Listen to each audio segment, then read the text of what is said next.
Happy New Year, or Happy Birthday, as Galactus says in Marvel Rivals. Oh my God!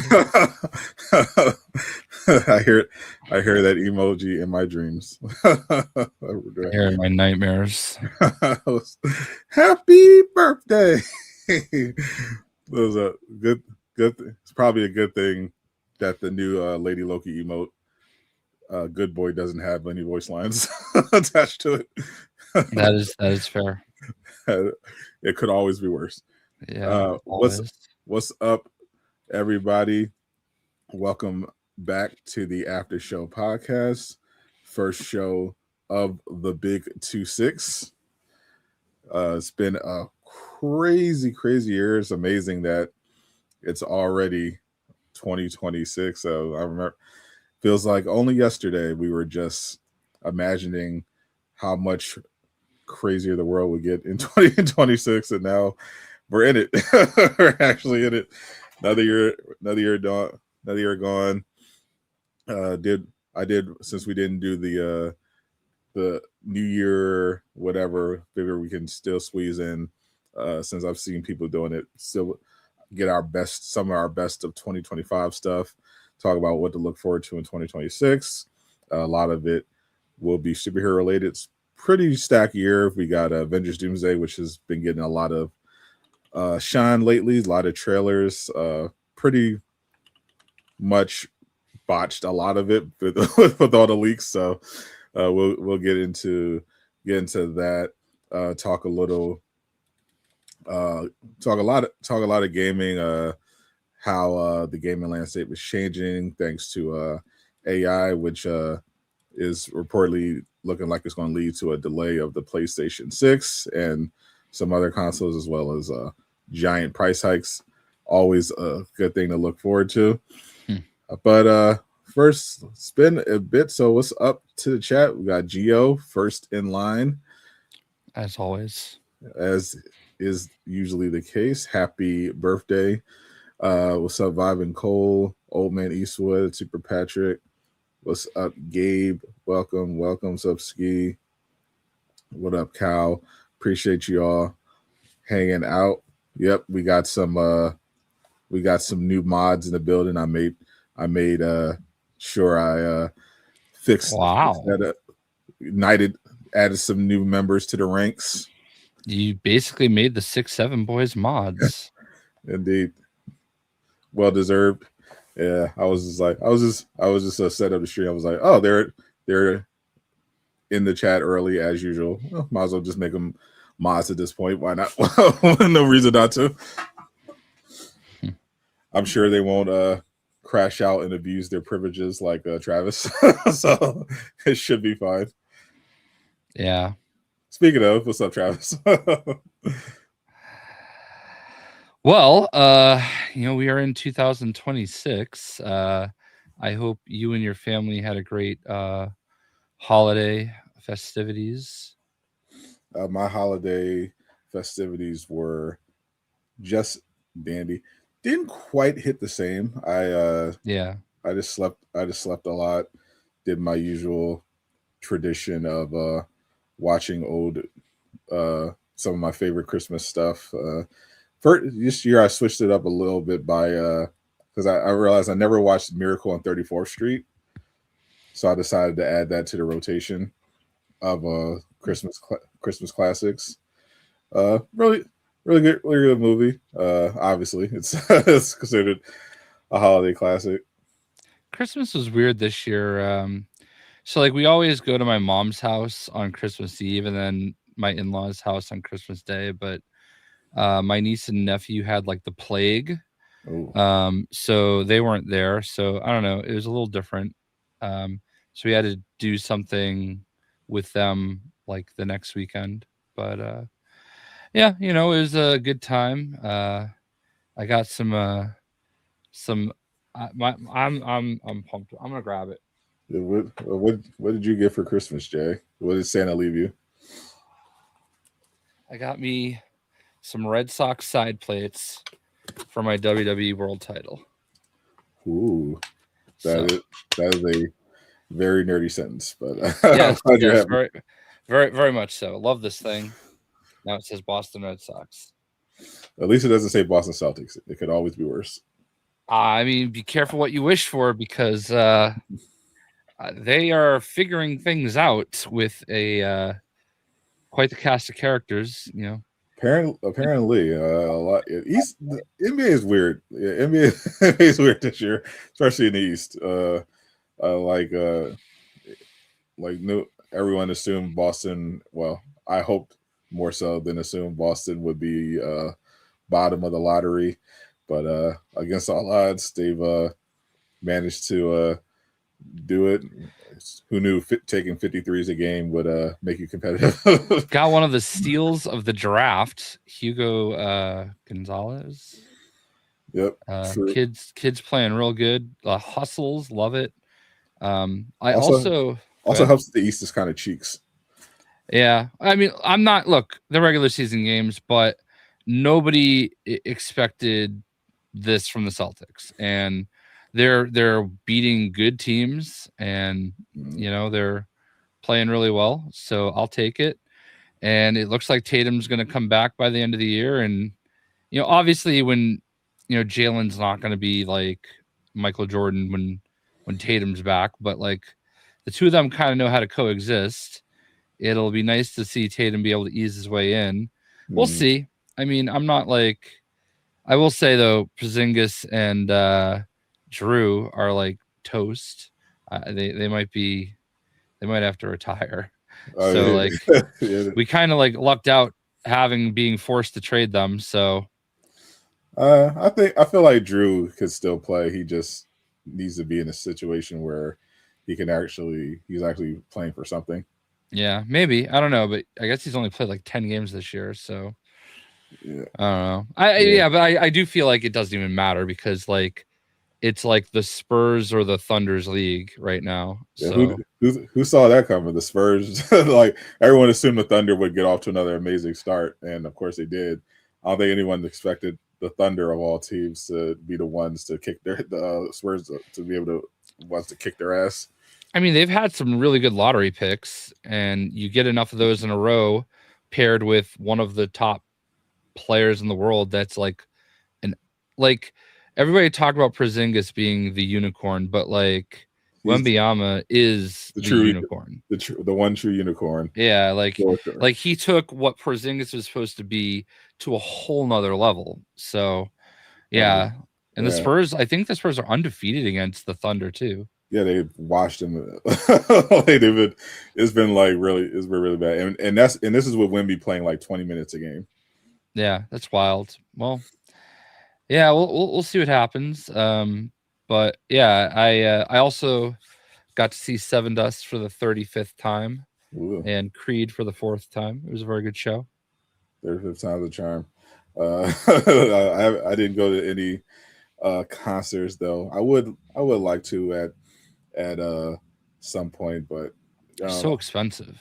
Yeah, everything is expensive. I did manage to go to the movie theater for the first time in a long time. Yeah, I don't.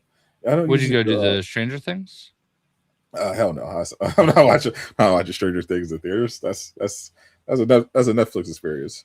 Nah. I don't know. I thought that would have been cool. Nah, I don't like Stranger Things enough to see it in the theater. So I'll be honest. I like Stranger Things, and we can talk about the finale because a lot of people fucking hate it. but I don't know. Stranger Things is like as a movie theater experience. I'm like, I'm good. I'm good just watching it on Netflix on my TV. But no, I went to see Avatar. Glorbo had me in the first half, not gonna lie. All right. Marty Supreme, I do want to see that, but I did see Avatar: Fire and Ash. And oh yeah, that makes sense. Yeah. And to be fair, I only saw it because Ubisoft paid for my tickets. Oh, okay. Did I miss out on that? Like I didn't. I think you did. I wouldn't. I honestly, I wouldn't have gone anyway. I haven't seen the first two, and I've seen somehow I've seen like I saw the first one because it was like a huge deal. Like I feel like everyone's trying to see that. I saw it when it came out and loved it. I thought it was great. I saw Way of Water when it was outside the theater. I thought it was just okay. I feel like the appeal of Avatar, because people are just wondering like how are these movies always just making $1 billion, right? And I think it's because it's a spectacle, and spectacles are what pretty much draw people to theaters nowadays for the most part. Like because it's expensive. If I had not spent, because Ubisoft just gave me they just basically loaded up a $50 gift card and said, here go see Avatar, and we got the expansion coming to the game, the Avatar game, go enjoy. And I was like, all right, bet. So I was like, all right, so my ticket's paid for, and I was like, all right, let me get I'll get some snacks too, since it's on the gift card. And I kid you not, I got a ticket. I got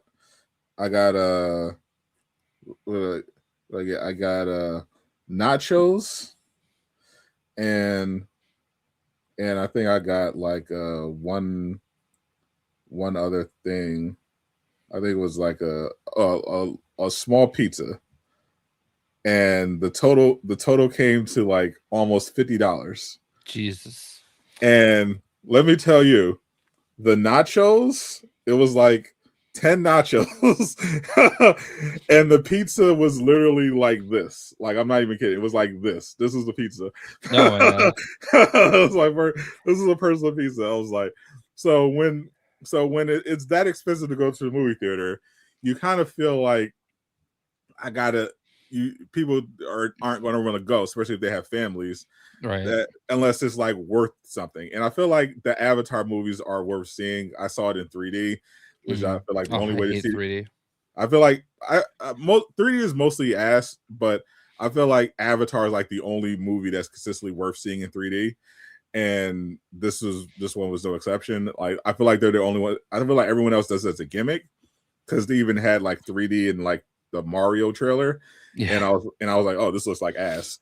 And then when Avatar started, I was like, oh, I feel like I'm in this fucking movie. like it was like night and day. Like it was like no comparison. Like I literally felt like it was damn near VR. Like how good it looked. And I understand that Avatar is like visually stunning and all those kinds of things, but I think I was talking about this the other day during one of my streams. I was like, I can like drive down the street of Worcester, Mass, where I live, and I could drive by like 5 people wearing a Demon Slayer t-shirt, okay, and I'll know it and I'll see it, and I'm like, oh, okay. Or I'll like see a million people wearing like Naruto or something. I don't think I've ever at any point in time in any location in the world I've ever been seen somebody wearing Avatar merch ever. Accurate. And it's weird because it's like they're 3 of the highest grossing movies of all time. You know what I mean? Like it's one of the highest grossing franchises, trilogies to ever exist. And it has pretty much no fandom or. And you see nothing anywhere. There's virtually no, like I don't see toys in the toy aisle. Like it's basically old people going to watch it, I think. I don't understand. Like, I think people are literally just seeing the movie and like, oh wow, that was cool, and then they just forget about it, because it's like a big tech demo. That's exactly what. Like, I'm literally telling you, it's just for the theater experience. It's like, and I did see there was a big spike in increase for the game, like the game adaptation. Yeah, it seems that way. Yeah, a lot more people are playing it. They partially because they added the third person mode. It was like a cool expansion, and they also got a lot of hype from the movie and an expansion that connects to the movie. So that brought in a lot of new players. But yeah, in general, I feel like people don't build up lore. Like it's because it's like because it's not really much to it lore wise. Right. Like anime, like Demon Slayer, for example. Like people, you see a lot of fandom of that because anime is like a huge thing when it comes to fandom. Like you have your manga fans who've been reading the Demon Slayer manga, and then it got adapted to the anime, and then you got people who are watching anime who may have found the manga, and then they push a lot of toys. There's a lot of fandom built within that. There's a lot of lore, a lot of interesting lovable characters that people connect with or think are really cool. Amazing fight scenes and everything like that. And then Avatar is just like I don't even remember half their fucking names. Right, but like Avatar falls under Disney's umbrella, right? Like so. Yeah. You would think with all the merchandising they do, like I'm sure they do. I'm sure they have merch, of course, but it's just like sure. People, but you never see it anywhere. It's crazy. I legit don't think people care. Like, because I don't think it's a great movie to look at and I think that's why people go see it. But it's not a world that we necessarily care that much about. At least in my opinion. Like I watch the movies. I love Zoe Saldana, so I that's my excuse to support her. But in general, like I only go to the movie because James Cameron is great at spectacle. Like he makes great looking movies that if you go, it's one of those few directors where if you go to the theater and actually like sit down and see it, you're going to get your money's worth. So I feel like people that don't necessarily, I feel like I'm sure a lot of people maybe didn't even see Way of Water, just came to see it because it's a big Avatar James Cameron movie. So they're like, oh, okay, this is going to be a awesome looking movie. You can sometime I can spend a couple hours here and have a good time, see something really cool, and that's it. Like I don't care about I don't really care that much about the lore because there's really not that much to it. Not that many interesting, characters. Obviously, they don't look really distinct because they're just one species. Like with other characters, like franchise like Demon Slayer, you have all these unique, different characters, and it's just like, they're all blue aliens. Yeah, I just who cares? Like, yeah, I just can never make sense of how successful it is. Because like there have been lots of great looking movies, and there have been lots of movies that like had amazing stories, had amazing characters that everybody knew and loved, and they don't get anywhere near that kind of success. So it's just weird to me because you would think that something so consistently successful would generate interest outside of just seeing it at the theater. You know what I mean? No, this is weird. It is weird. Like Zootopia is now climbing up there. I just saw it past Zootopia 2 just passed the $1.5 billion mark. It's a CM Punk effect. Must be. But I know a lot of people love Zootopia. They've been glazing Zootopia ever since it first came out, like 10 years ago or so.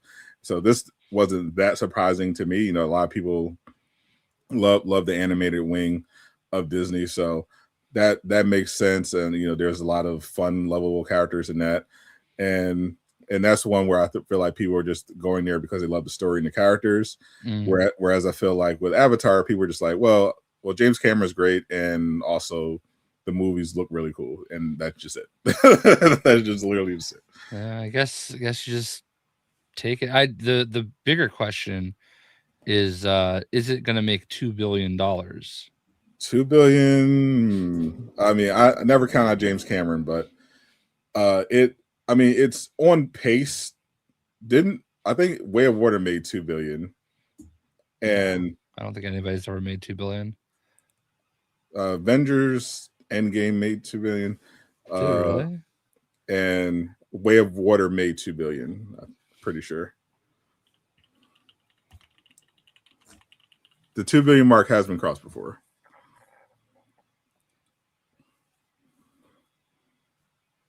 Oh, I guess so. And from what I remember, it was on pay. It was the new Avatar was actually outselling Way of Water. when its debut, it had a much lower drop off. At like I had to do a double take when I read this. Apparently, the second week drop off for Avatar: Fire and Ash was only 20%. There are 7 movies that have crossed 2 billion. At number 7, we have Avengers: Infinity War. 6, we have Star Wars: The Force Unleashed. At number 5, we have a movie from 2025. Nia Za 2. Yeah, the Chinese movie. Yeah. Crazy. Titanic at 4, Way of the Water at 3, Endgame at 2, original Avatar at 1. But that had like 2 theatrical runs. Yeah. Super Bowl make 3 billion. It's wild that James Cameron, I think I saw something. Has he really only made 4 movies like since Titanic, then the 3 Avatar movies? I'm thinking, yeah, that sounds about right. I mean, the only James Cameron's movies I can think of besides Titanic and the Avatars in like relatively recent years is like Red Tails. Yeah, it looks like that is the case. So he's the first person ever to have 4 straight movies cross $1 billion. Yeah. Titanic in 97, Avatar in 2009, Way of the Water 2022, and then Fire and Ash. I feel like no one's ever going to beat that record. although if you ever watched Entourage, he did also direct Aquaman. That is true. That's totally true. I would love if James Cameron did a superhero movie just to bring it full circle, like in real life. Yeah. That would actually. Now, here's the question: when you saw it, which Avengers trailer did you get? I got the Captain America one. Okay.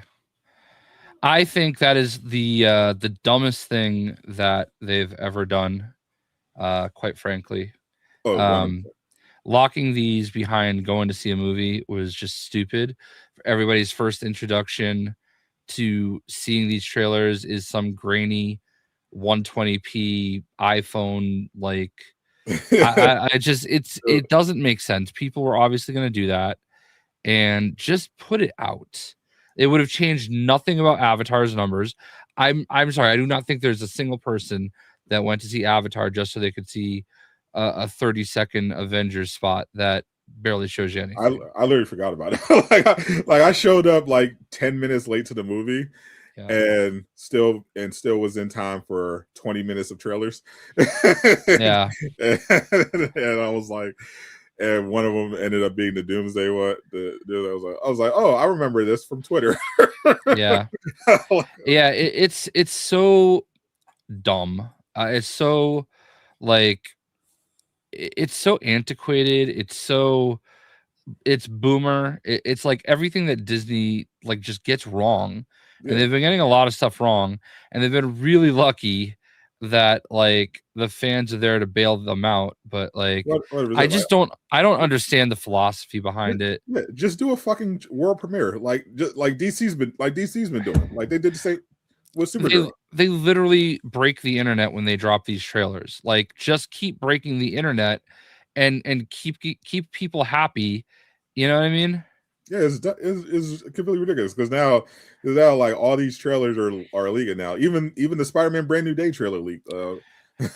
Yeah. So like, and the worst part is like, we're also at this phase of society where it's like real or AI. You know what I mean? Oh yeah, there are so many. Yeah, at one point it was like so many fake AI Avengers Doomsday leaks. Like it was just impossible to just distinguish what was a real leak and what was AI generated. So now it's just like who knows, because it has gotten a lot more realistic, and we do know they have a leaking problem. So it's just like, yeah, that could be true. Who knows at this point? And now it's just like kind of, some of a lot of mystery. So I haven't seen the X-Men one yet. So I'm just save. I'm just going to save that for the high quality version, and just call it like that. But it would be nice if they like kind of got their shit together with this marketing rollout, because I still think it's obviously it's going to be a huge movie, but yeah, they're definitely botching this rollout a little bit. But it would have been a lot cooler if this was all like legitimately a surprise. But it's still going to be a cool movie. I think it's fine. The Wonder Man trailer, that one dropped as well, and it really popped off. Surprisingly so, but I thought it was a good trailer. Did you see it? I did not watch that one. I'm just waiting for it to come out. Like that, we'll see what happens. I mean, I don't really know how I feel about that one. That's why it's important to watch the trailer. I thought because before I was kind of like I feel like a lot of people, I think this is why so many people responded to the trailer, because like the tease up to this point was like, okay, what the fuck is this supposed to be? Yeah. And like, because people who knew Wonder Man was like, okay, what is this show?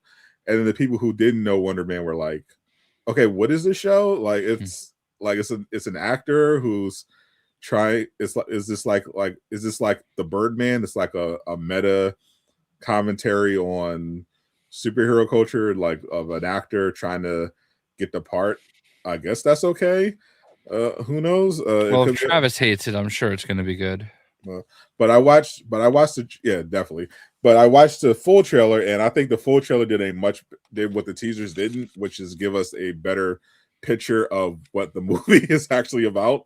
And yes, it's he is an actor that's trying to get this part of Wonder Man, but the twist is that he actually has superpowers that he doesn't have great control over.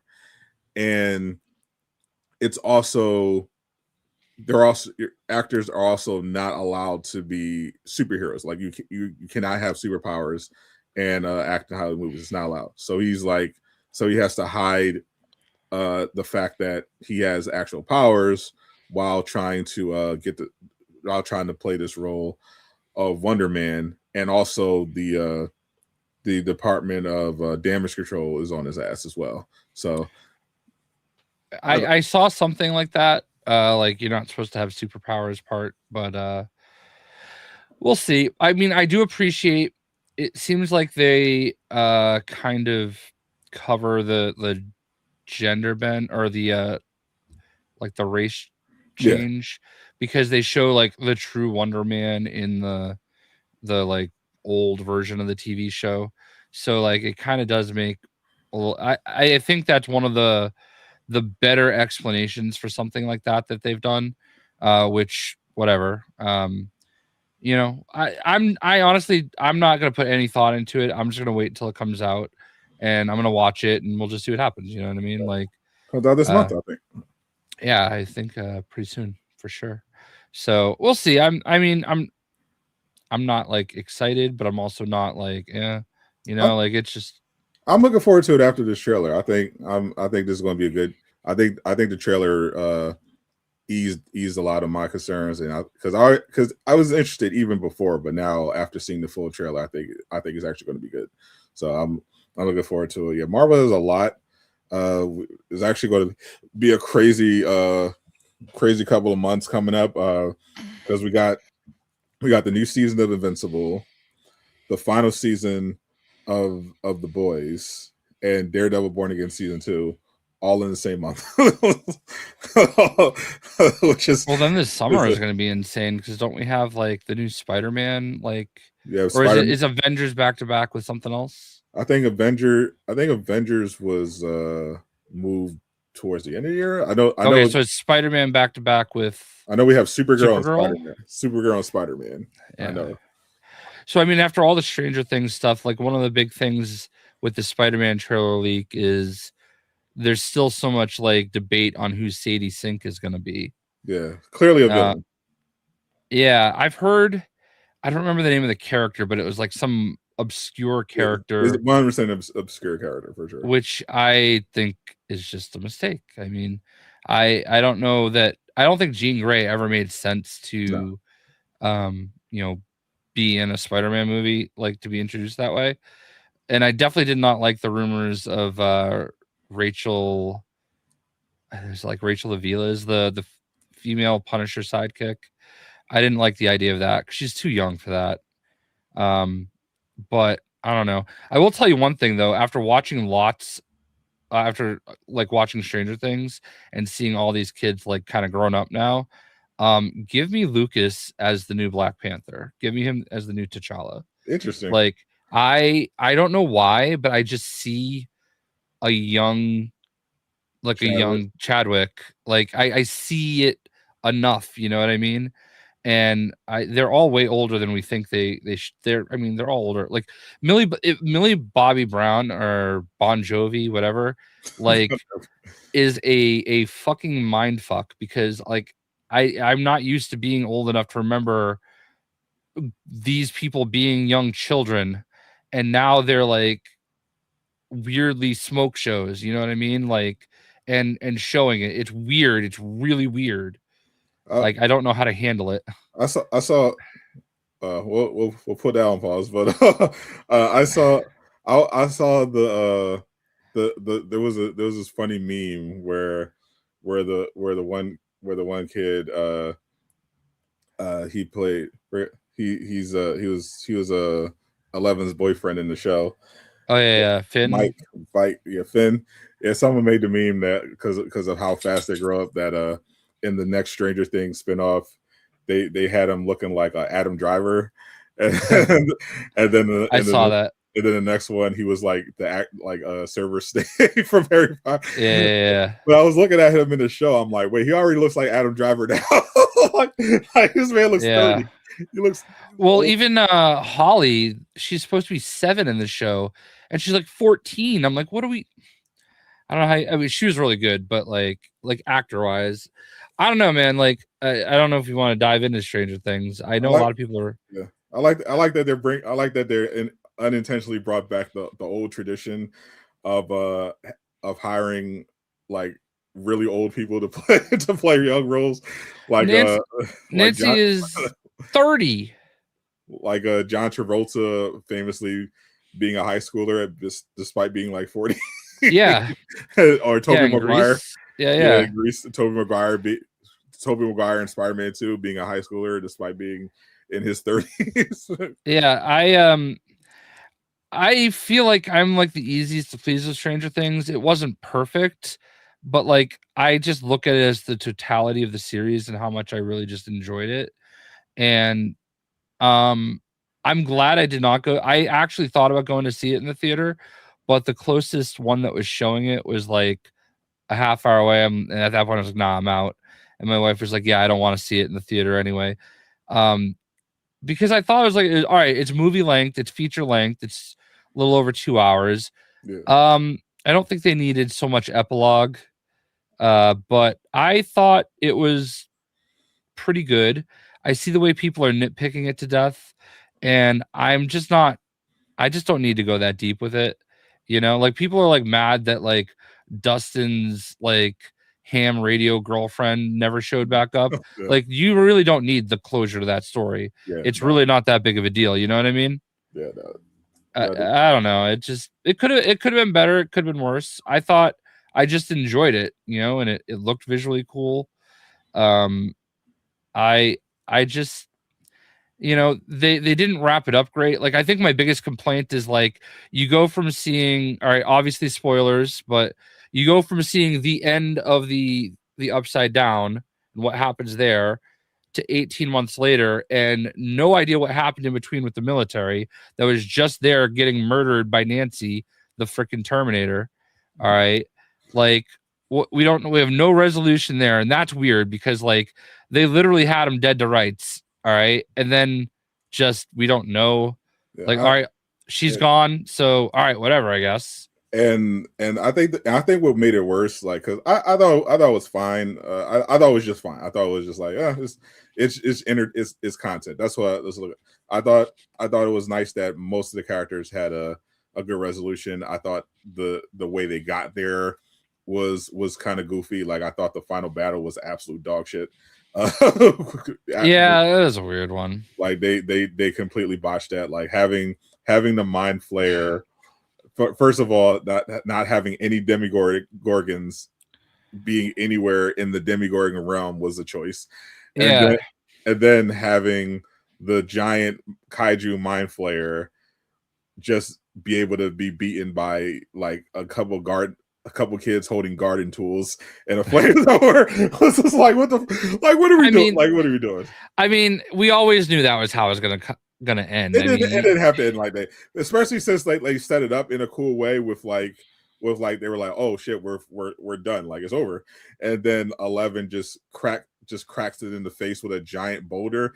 I thought for a second we were about to get like a cool anime style ending with 11 having like this crazy battle, getting powered up by the power of friendship, and like I thought that maybe they would have the kids channel their energy or whatever into her, like consensually though, like they were like Vecna was forcing them, and give her a power up or some cool shit where she would just go Super Saiyan on the mind flare, and I thought that would have been awesome. But then I'm like, nope, they're going to fuck it up because they need to make everyone feel special. So I was like, all right, this is ass. Let me get to that. Yeah, I didn't need them all to feel special. That was definitely like everybody played their part. I'm glad they all made it out. Essentially, I do like the way they left it open for interpretation at the end. I hate it that the Duffers are trying to like answer all these questions off screen. Like, no, motherfucker, they're fucking up. And I think that's where a lot of the backlash, because there was initial backlash just with how it ended, and people had complaints, some nitpicky, some extremely valid. But then the Duffer Brothers made it worse by just going full Game of Thrones final season. Yeah. And just giving the stupidest fucking possible answers to some of this. Like, we forgot. Like people were answering questions, answering like, oh, are these two still dating? We'll leave it up to the fans. What happened to the military? They just kind of went away. It's that's the biggest one for me. What the fuck are you talking about? They just walked away. What do you mean? Yeah, you've got freaking Sarah Connors like on a freaking mission, and in the end there's no resolution with her. Like, and I don't know how you can have her not have some form of resolution. There's not like, the real military shows up, you know what I mean? And like takes her in, like anything like that, like there's nothing. It just like they just disappear, like it never happened. And maybe the payoff is the spinoffs. Maybe the payoff is that we'll understand more what happened when they've got like these spinoffs that are not going to involve any of these people, but it could. I don't know. I'm not trying to make excuses for them. I'll say in terms of series finales, My Hero Academia had a much better finale to their anime than Stranger Things did. I'll say they did a much better job. The one that bothers me though is everybody being upset about Will's coming out. I mean, that was predictable. Everybody knew. Like, no one should have been surprised that he was gay. Number one. And number two, you have to put yourself into what were they, 1989? Yeah. I think that's the problem. Like, there's like a fatigue set in, and people are just like, because of how our social media culture is, people kind of lose track of the fact that this is technically a period piece. It takes place. Like, we're used to, like we're actually as a culture past the phase where coming out is like considered a big deal, which is a great cultural milestone. Like, I'm old enough to remember where there was a time when this was a big deal, and the 80s was definitely such a time. Like, the 80s wasn't even a time for coming out. The 80s was a time where if you were out, you could get stomped in. Exactly. It was a huge, especially in a small town. Like, like Yeah. that was a huge deal. So I understood in the moment why, okay, yeah, this is supposed to be this actually is a huge deal, but I understand, like, as a viewer who's used to all this LGBT content, they were just like, it didn't really hit. I'm sure it just didn't hit hard for as many people unless they personally went through that, because they've seen it so much, and it's like, this is they probably, like you said, probably already knew he was gay, so it was like having this big emotional scene to them felt like it was a waste. And obviously we knew the grifters are going to just latch onto it because they needed an excuse to talk about Stranger Things, and they obviously weren't going to talk about it in an honest way. They needed they needed a culture war in, and this was it. But I felt like it was a really good scene, and it actually made sense, because he learned that the biggest thing that was holding him back was that Vecna was holding his fears over him, and his biggest fear in a 1980s setting was that if his friends knew he was gay, that they would cast him aside, and like that is powerful, and he had to come over that. He had to overcome that, or else he wouldn't have been able to face Vecna the way he needed to. So I just don't know, man. Like, there's a lot of times where I think you kind of shoehorn that stuff into these forms of entertainment, but I didn't think that was it at all. No, I thought it made sense for the character. It made sense in the context of his arc in the show. I just thought people, I knew people were going to react the way they did, because it's always the usual people there. It was exactly the people I thought would react that way. It's like, like we already knew exactly what your take would, what those people's takes were going to be. It's always the same take. It's like who cares, bro? I mean, I listen. I think it was a solid 7.5 out of 10 season altogether. I'm happy that we got to experience such an amazing show. It was definitely not as strong as I think it could have been. I think they tried to do too much in the end.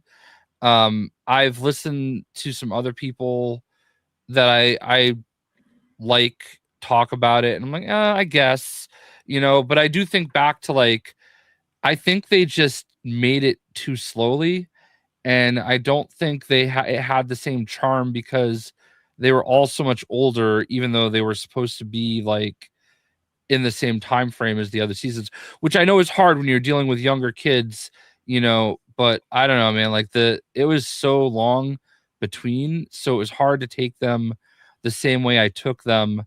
Yeah, exactly. Like, it's hard to take them the same way. When they were young, it was more powerful, and now it's like, okay, but you're like freaking adults now, you've been through the war a million times. So I don't know, man.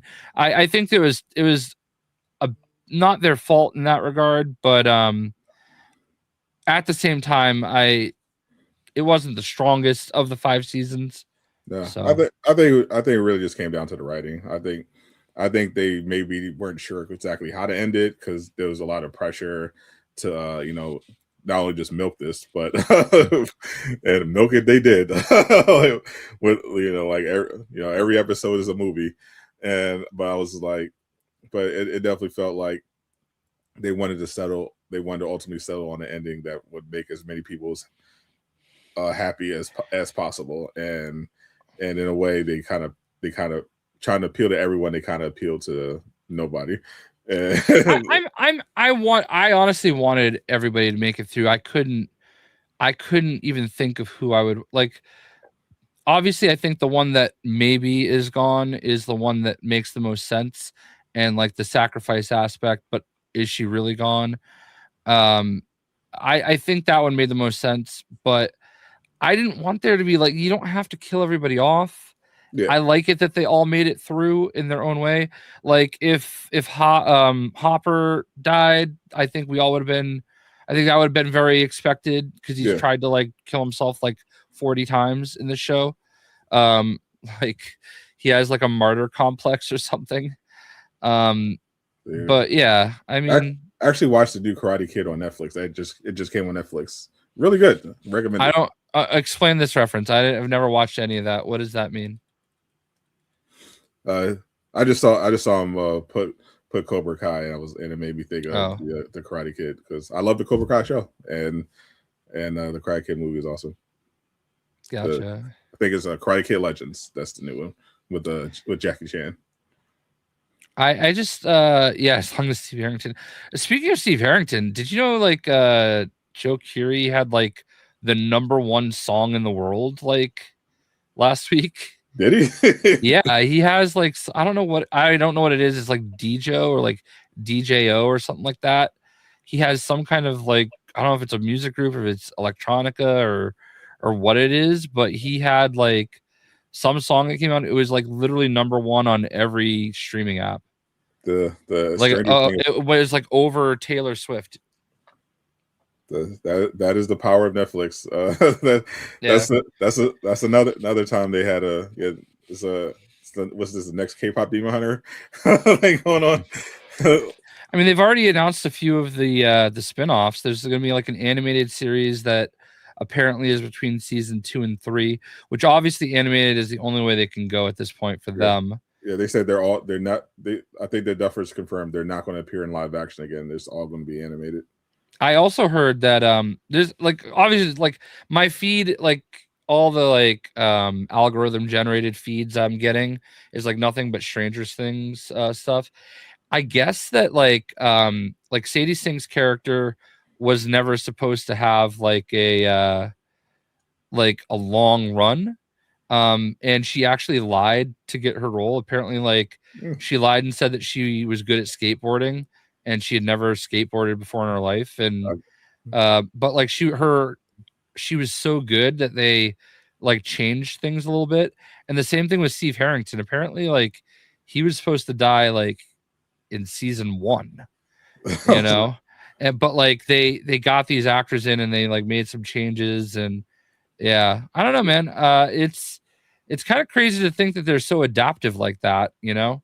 Actually happens a lot, like more out there than you think. Like, yeah, there's just tons of stories out there where you're writing a show or a movie, and an actor's performance like changes just kind of everything. Like it's like like even the movie. Even the movie itself, like if you just have a talented enough actor, they can have a pretty crazy impact. Like I remember this short where I think Matt Damon was described working on a movie with Nicholson, and it's like it's being me. It's like a legendary me at this point. But but you just kind of describe how Nicholson was like essentially writing his own scenes, just like ad-libbing, and like he just took what was supposed to be this kind of simple, straightforward killing scene into like something crazy. And something similar thing happened with Denzel in Training Day. Mm-hmm. Like pretty much most of what was great about Training Day, Denzel basically just came up with it himself, like on the spot. Like his whole speech at the end, he ad-libbed that. Like that was just him, just getting into character. Speaking of Nicholson, after the Rob Reiner murder, I went back and watched A Few Good Men for the first time in a long time, and what a great movie! I had to do that. Yeah, that was just saying, like that's one of those things where just like it's like not something you don't even see coming. You're just like, what the fuck? Yeah, and it's wild. It could have been prevented. I mean, you hear about the stuff that happened right before it and how they were at like Conan O'Brien's like I don't know, it was a Christmas party or what, but and like he got into like an argument with Saturday Night Live actor Bill Hader. Yeah. And like they left the party, and that might have been what prompted like some of the issues that ultimately ended in his whatever. Yeah, it's crazy. And you know what's even crazier is his lawyer, that trial that I was following, the Karen Reed trial. Yeah, his lawyer is like Karen Reed's lawyer. Oh, yeah, that's a choice. Well, I mean, he's a big shot, like LA lawyer in general. That that's the fact that she got him was kind of crazy, and like that's how much he believed in the case. But so much so that was he one of Diddy's lawyers? No, but he was what's his name? He was God, why can't I think of his name? He in the Diddy realm was accused of some stuff like that. He was the president in fuck, why can't I think? I can see his face. I can't think of his name. But he was a lawyer for why don't you ask Grok? Shit. Huh? Ask Grok. Yeah. Alan Jackson, famous clients. Kevin Spacey. Oof. Damn, I guess he was also Harvey Weinstein's lawyer. Jesus Christ. Yeah. But like he's super high profile, yeah. And I think he specializes in a lot of like the phone stuff. And when he heard about all the phone stuff that was going on in Karen's case, he just wanted it, you know. So I did see. Yeah, it was a lot happening. It was all at one time. It was like you had the Stranger Things finale stuff happening. You had Jake Paul getting the shit beat out of him. Oh my god! and then Anthony Joshua getting in that horrible accident. Yeah, horrible accident. Then the Dave Chappelle dropped a comedy special talking about all the buy stuff, the Indian stuff. Yeah, it was a lot. Yeah, I watched the special though. Yeah, anytime I see a Dave Chappelle special, I got to tap in. I saw a bunch of people posting clips about it, so I was like, oh, I got to check this out because I didn't even know it's on Netflix. Yeah, yep. Dave is Mr. Netflix. Yeah, it didn't even pop up. It didn't even pop up on my recommended. That's why I was like, that dumbass Jake Paul fight was on my schedule, but not the Dave Chappelle special. I was like, the hell. Yeah, well, I think they kind of like push that like hard, obviously. So yeah, I'm sad I didn't watch Jake Paul get his ass beat live. That would have been awesome. Yeah, broke his jaw in 2 places. Appreciate the 5, Armani. Can't wait for Wolverine 007 EO. Yeah, they got 007, of course, got delayed a couple months, but I thought it was a good delay. I thought I thought First Light looked good, but I thought that it could use some additional polishing, and it looks like the devs locked in and agreed. It was like yeah. So I think 2 months is fine. But that should be all right. That should be all right. I'm at a point in my life where like if things get delayed, it's whatever. You know what I mean? Like just put the game out right, and who cares? You know. That was a wild closure. Yeah, obviously people were upset that Dave Chappelle not only took that Saudi money, but justified it by saying, yeah, he's a capitalist. He also kind of deflected a bit by talking about how some of the people that were complaining about him taking money from Saudi Arabia weren't saying anything about Israel. He tried to do that deflection, but I'm just like I gotta be honest, I'm having to deal with a lot of like there's obviously with WWE, they go to Saudi every year at least twice. And I think Seth Rollins recently had pretty reasonable explanation that I don't think a lot of people in America want to hear, and that is well, yeah, we take money from America too. Do you think we're really that much better in a lot of ways? And I mean, yeah, but I mean, right now it's a little sketchy, but it's still, I know. It's not like the money is the money. Like they have actual slavery over there. like let's be clear. America has done and continues to do horrendous things globally, but our citizens are the most privileged people in the world. For sure. And I hope that's not lost. That is lost on a lot of people. I've always been like very much like the Royal Rumble is in Saudi Arabia this year, I think actually. And the WrestleMania is in Saudi Arabia next year. So it's like, yeah, I am not going to Saudi Arabia for anything, you know. Yeah. Even though Riyadh seems like it's gorgeous, it seems like they've invested. It seems like it's like a Dubai, you know what I mean? And Dubai is always somewhere that some kind of interested me a little bit, but I just took it as Dave likes the money and was like, I think this is I think this stems from actually, and this made too much sense to me for it not to be true. I think this stems from the $50 million he turned down from Comedy Central.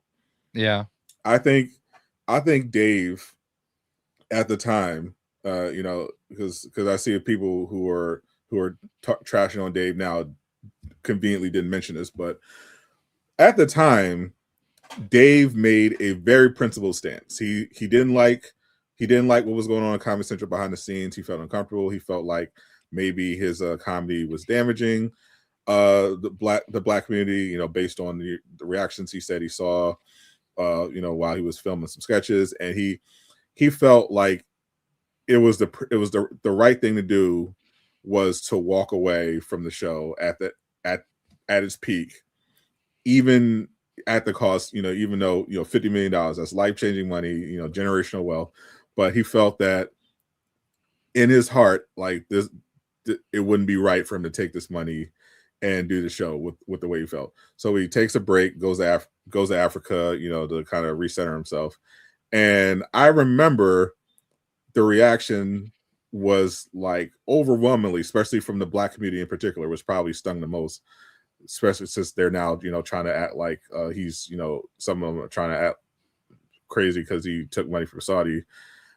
But they turned their back on him. Like a lot of fans turned their back on Dave, called him crazy, said he was on crack. You know, how could you turn down $50 million? They were pushing all these rumors that he was, you know, he's lost his mind, he's on drugs. You know, like, why would you go to Africa? Like all that. I remember seeing all that in the media, everywhere. People were just questioning Dave, and then he just said, "Oh, I can't believe he just ruined his career. Oh, he sucks," you know, whatever. And then he just kind of just went away and just kind of did his own thing. And then over time, Dave just worked these clubs, started building up this word of mouth. Dave just did like 2 hours at this club or this club, and then all of a sudden, you know, he exposed on Netflix and has this whole new resurgence without doing the sketch comedy stuff, just doing his stand-ups. And I think Dave remembered that and was like, you know what, fuck it. If Saudi Arabia wants to pay me, you know, millions of dollars to do stand-up there, and they'll let me do the stand-up that I want to do as well. You know, they're not trying to cancel me, because they also tried to cancel him, you know, for his stand-up stuff over in the States. So I think Dave was just like kind of just over all this bullshit. Like, he's like, you know what? I don't need to take this shit. Like, I took a principled stance before, and y'all shit on me for it. Like, I'm just gonna do what's best for me and my family.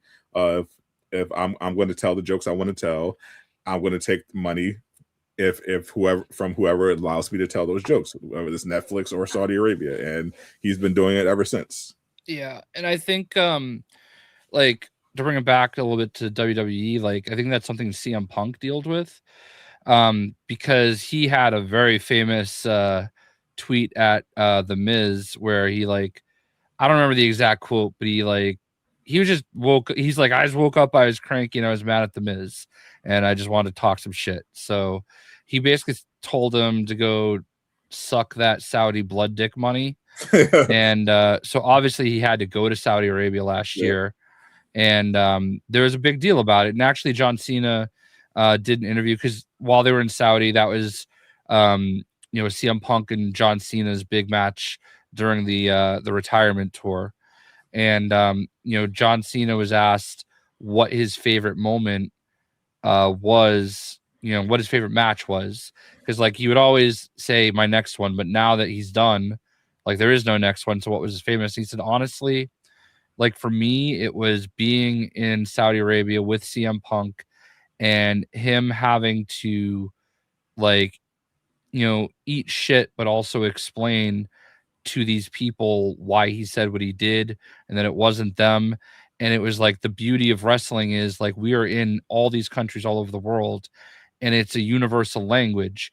And he was able to sit there in front of those people that day that were booing him when he's supposed to be the good guy, apologize for what he said and say it wasn't their fault, and like turn the place around. And he's like, that is just a powerful moment, like a human moment. And it kind of like hearing John Cena talk about that kind of made me like think a little differently about it, because like all the wrestlers that go there talk about how, all right, look, we're here and we don't see any of the stuff that, that is said to happen, right? Like we're in this very advanced city, like we're in these neighborhoods, these people love us, they treat us well, they're so nice, they accept us, it seems like a great place. So it's really hard to get mad about something when it's happening, but you can't see it. You know what I mean? And at the end of the day, it's a business. And they're showering with money. Yeah, of course. Right, exactly. But like, like this is our job. We have to be here. This is what they want us to do. Like, we're trying to make the most of it. But also there are these people here, like especially the women. The women have to like literally cover themselves almost head to toe. Yeah. And that's like my biggest thing is like the first time they were in Saudi Arabia, the women weren't even on the card. And then the next year they were there, but they all basically wore these I don't know, like sweatsuits essentially, and it's fine. They don't have to be near naked all the time. Like, I know that that's like always what used to be what sells, but you see these girls in the audience and the way that they see this happening, and you can see the difference it's making in their life. And then you see their stories, you hear them, and because WWE is recording everything. Right. So you're going to see, they'll show you these girls talking about how much it meant to them to be able to see, Rhea Ripley in a match in Saudi Arabia where they live, where they don't have the same kind of rights that most women have elsewhere in the world. You know what I mean? So like there is something to it. And I know like we do not live in a perfect world. Everyone sucks. Everyone is out for themselves, some more than others. But I don't know, man. It's kind of like trying to make the best out of what you can and make an impact on society at the end of the day. Yeah, because the sad reality is everyone is like contributing to something like horrible. Like I know for a fact there are people who are shitting on all the people who are taking money from Saudi Arabia who are paying monthly for Twitter, and which I think is horrible. Like especially with Grok was doing, like especially recently. I think Elon should be in jail. Like I'm be honest. I think they need to throw that motherfucker in jail for. I don't really use that stuff enough to like. I'm aware of what you're talking about, but I don't really follow it too well. But I'll tell you what's fucking with my brain right now is Venezuela. Like I know we don't really do politics or anything, but like I don't want to be involved with. I don't want our country to be like doing this, but at the same time, I'm old enough to remember No More Wars. Right. I'm also watching these people like celebrating in the streets of Venezuela because this dictator is gone. Yeah, because the issue is like it's great that this is basically like Libya all over again, but possibly worse because I don't know. Our president was rambling. I think he's literally lost his mind, but he basically said that we're basically going to be managing Venezuela from now. We're basically just running it now, so that's not great. But it's always like great on the people when they lose a dictator. Usually when it's typically a dictator that we installed, but like no one obviously no one who would live there is going to be sad that this guy is gone because he was horrible.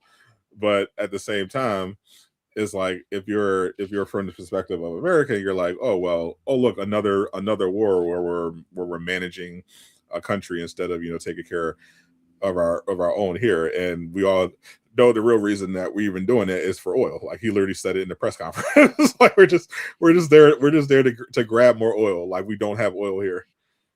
Yeah, I don't love it's it's so complicated, and like everybody's trying to like make it this big black and white issue, but like it's so layered, and like there are so many awful parts about it, but then like I can't help but watch the people of that nation.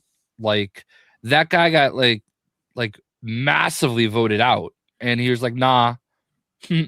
Nah, I'm staying. Yeah, that's how dictator work. Yeah. Yeah, and like I think the world is a better place without him there. You know what I mean? And it's definitely a better place. I don't know if Venezuela will ultimately be a better place. I don't know what happens. I don't love that. Like I don't love us having to be involved there. But what I also don't love is it sounds like, you know, China and Russia and North Korea are all now getting bold. You know what I mean? So I think there's so many implications. I think what's probably going to happen is they're going to get another dictator, but this one is going to have more favorable ties with us when it comes to giving us their oil, and because that's usually what happens. Yeah, I feel like the person that won the election should be there. You would think, but yeah, this is not how it was. Like with Libya, when we went and liberated Libya from their dictator, we heard similar sentiment. Oh, it's great, this dictator is gone, and then like right after dictator's gone, the country descends into chaos, run by terrorist groups, and they literally have open air slave markets now. So it's just like, yeah, we did a great job, guys. Really bring that democracy. Like when was that one? That was under the Obama regime, because I remember Hillary said when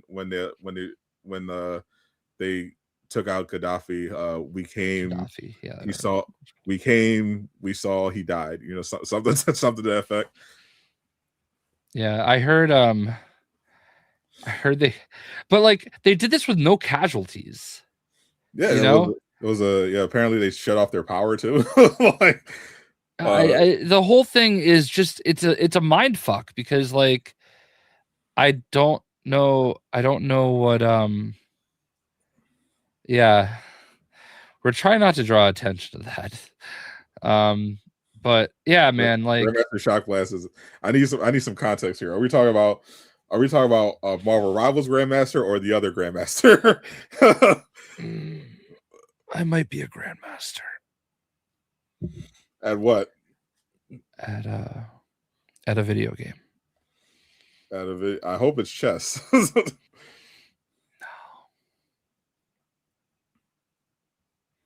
You ain't say that. I mean, I barely know what he's talking about. I'll tell you what, man, going from never playing Doctor Strange to being like almost a Centurion in like 2 days, just amazing. You'd think JayShockblast might be one of the greatest Doctor Strange players ever, but you would think. Who's to say? We all know that you're truly the one true great Squirrel Girl player. Literally, I'm so sad that video did like nothing. I thought for sure that video was going to be great, and it just died in instant death, and I'm so sad. I did all that work for it to like, at least a few people found it funny. The funniest thing was when Vodka sent me a video about how he was fucking like trying to view what I was doing and couldn't, and he's like, "Oh, this motherfucker never has his stats set to private, but I figured it out. I see what he's doing." Yeah, and he like spied on me in my game. I didn't even think of that, because I like turned all my stats off while I was doing it, because Liam was picking up on it. So actually, a good question. I wouldn't know. I don't know anything about that, but I will just say, Eastwood, I would just play your 10 matches in quick play or something, because I don't think we are in the same tax bracket anymore. I'm definitely not on either account. So what happened is like, short story short, I found out that the borders, I thought that they just expired every season, but I guess you get to keep them.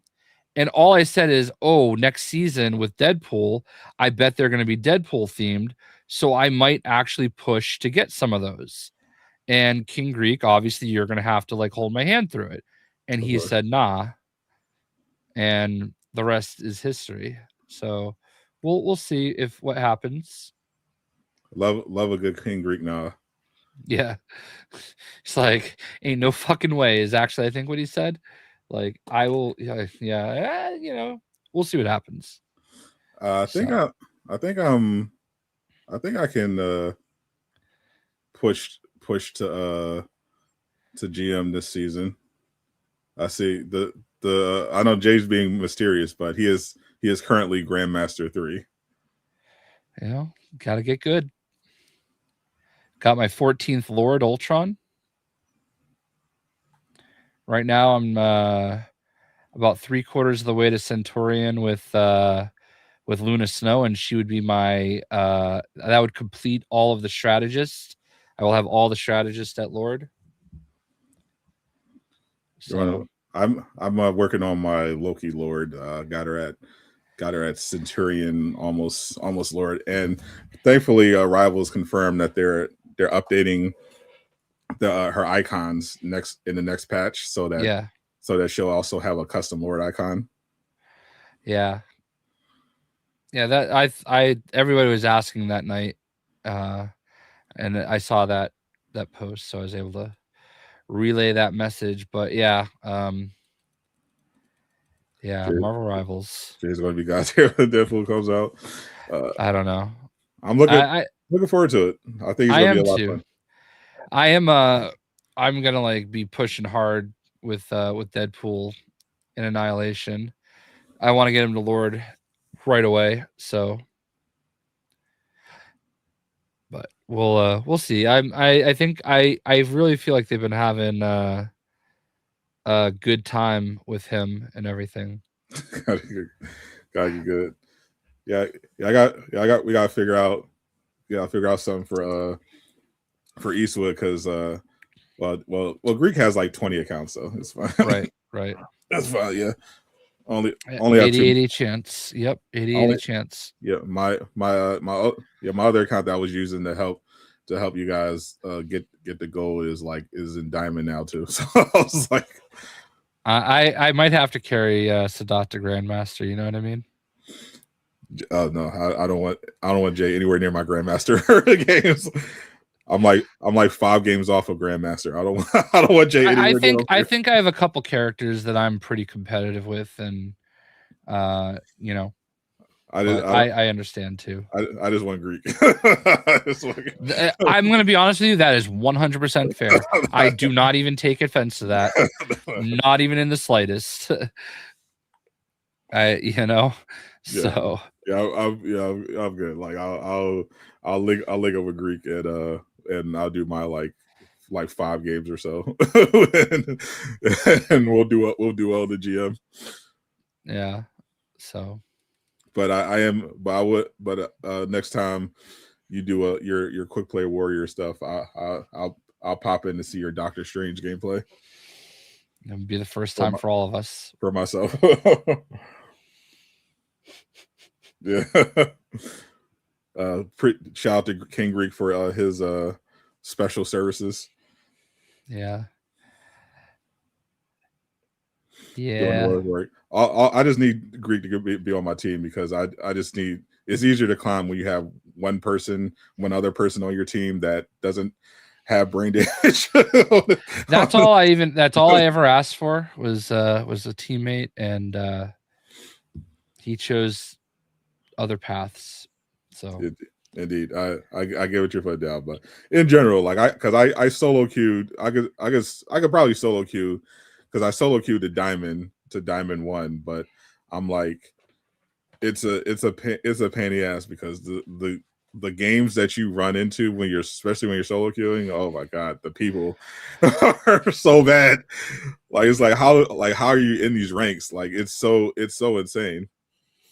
That is a good question. January 24th is the 3rd episode of the monthly JayShockblast customs. I do customs. to Saturday. We just get a bunch of people in there, talk a lot of shit, and have a little bit of fun with some customs. Look at that. Geo getting Sadot to get in on the action. Yeah, always down. Yeah, so the hardest part of solo queue is that you don't have that consistent reliable teammate, so you're just kind of like leaving it up to Guang Guang, and so you never quite know what you're going to get. So you have to like really be locked in to carry. Even that wasn't enough. Like it's so annoying, especially when you try to play support and you have another support on your team that doesn't know that they have to heal you. I'm literally, even when I'm literally protecting them from dives, like by myself, and they just don't heal me once. It's so annoying playing with these people. Like it feels, I don't know, it feels like I hope we'll see what they do in season 6, but I think one thing they definitely have to do is they have to fix the placement matches, because we obviously the placements is a great start. It's what people want, is what they should have had from the beginning, honestly. But I think the biggest issue is that placements are supposed to evaluate your individual skill, your performance, and put you in a rank it's supposed to be in.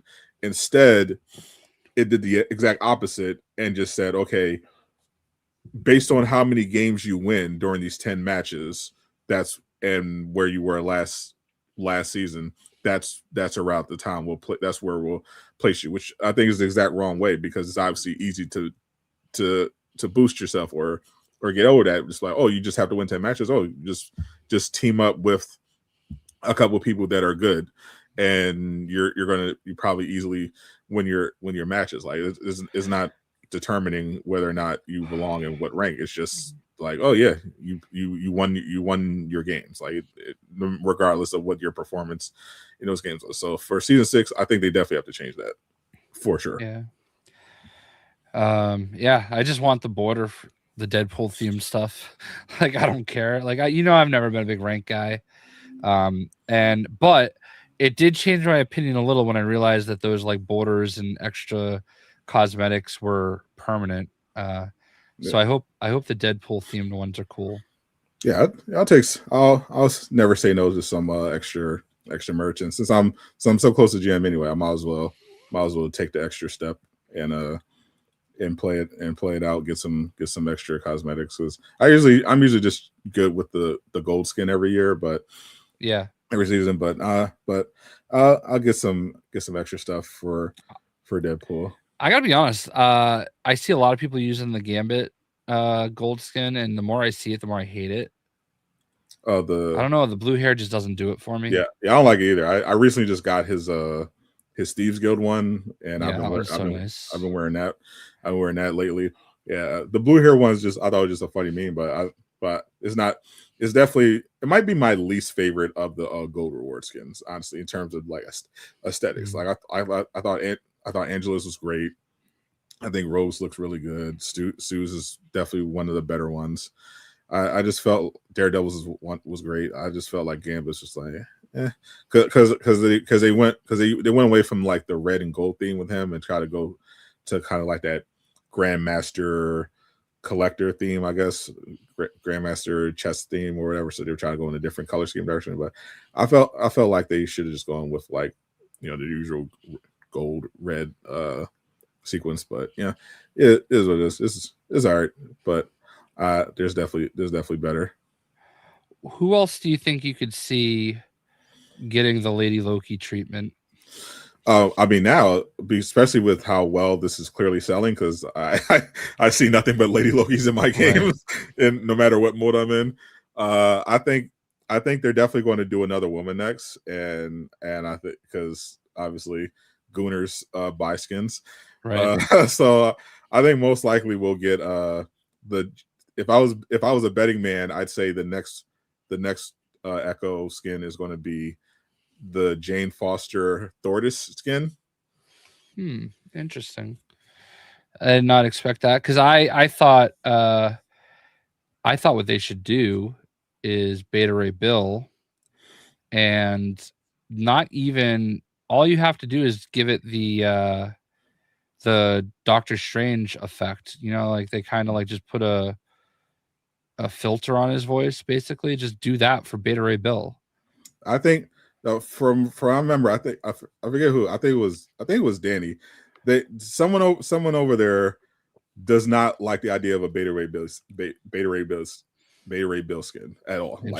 At all, like consistently, like they shot like repeatedly. I've heard repeatedly in the dev circles, like, no, we're not doing Beta Ray Bill skin. Like, it's not happening.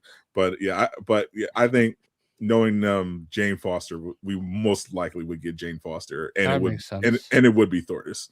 And I actually do think that Jane Foster makes a lot of sense, the way I also thought X-23 would make a lot of sense. For sure. Because like here's the value, right? Because now they can put out a Sylvie skin, right? You already have the voice actor. Just you put out a Sylvie skin, use that voice.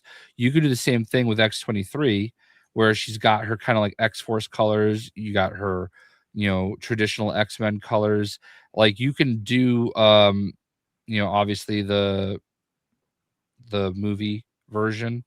Like, and I guess you could do the same thing with Jane Foster. You could do Thordis, you can do the movie skin. So like I think the biggest thing for them is you obviously have to do so many different voice lines anytime you do that type of a Lady Loki situation. And obviously they just got Magic's voice actor, and I don't know how far back that went, but you know, you have to have value in it, and I think you absolutely do here with Thor. That actually I didn't even think of that, but Wolverine and X-23, it does not make sense to ever put X-23 as another character in this game. Because she's literally a clone. Yeah, She-Hulk as well. I think She-Hulk would more likely be another character than, and I don't think they would want to do that anytime soon, because I feel like She-Hulk is unique enough where they would probably want to make her own character because she does have a different fighting style than Hulk, and also a different. I know there is like the totally hulked out version of She-Hulk, but for the most part, she's just a different body altogether. But Thor. I think Thor actually could work a lot. Thordis is definitely like if we're doing the betting markets, it's Thordis. Like I know these devs, like because of the cost involved, it has to be a character that people know. And most likely it would have to be a woman, because you know they got to get that Guna market. I feel like it's definitely Jane. I would like Jane is definitely next. Yeah, that would actually make a lot of sense for sure. Like Captain Carter could be in there, but I don't think they could make a goon skin out of it. So no, I don't see that one. That one was brought up when we were talking about it previously. Yeah, you got to have like a very, like I think like if they ever do Captain Marvel, you could probably do a few different Captain Marvels. Lady Deadpool is definitely a good one too, but I don't know that you're gonna goon over that. You know, I do not want to see any Deadpool any bits. Oh my god, like that made me think of this fucking movie that I just watched. The Aubrey Plaza one you were talking about. Yeah, Honey Don't. Might be one of the worst movies I've ever seen, but at least I got to see Aubrey Plaza's naughty bits. You know what I mean? I'm telling your wife. She was with me. It was her idea to watch the movie. Otherwise you forced her.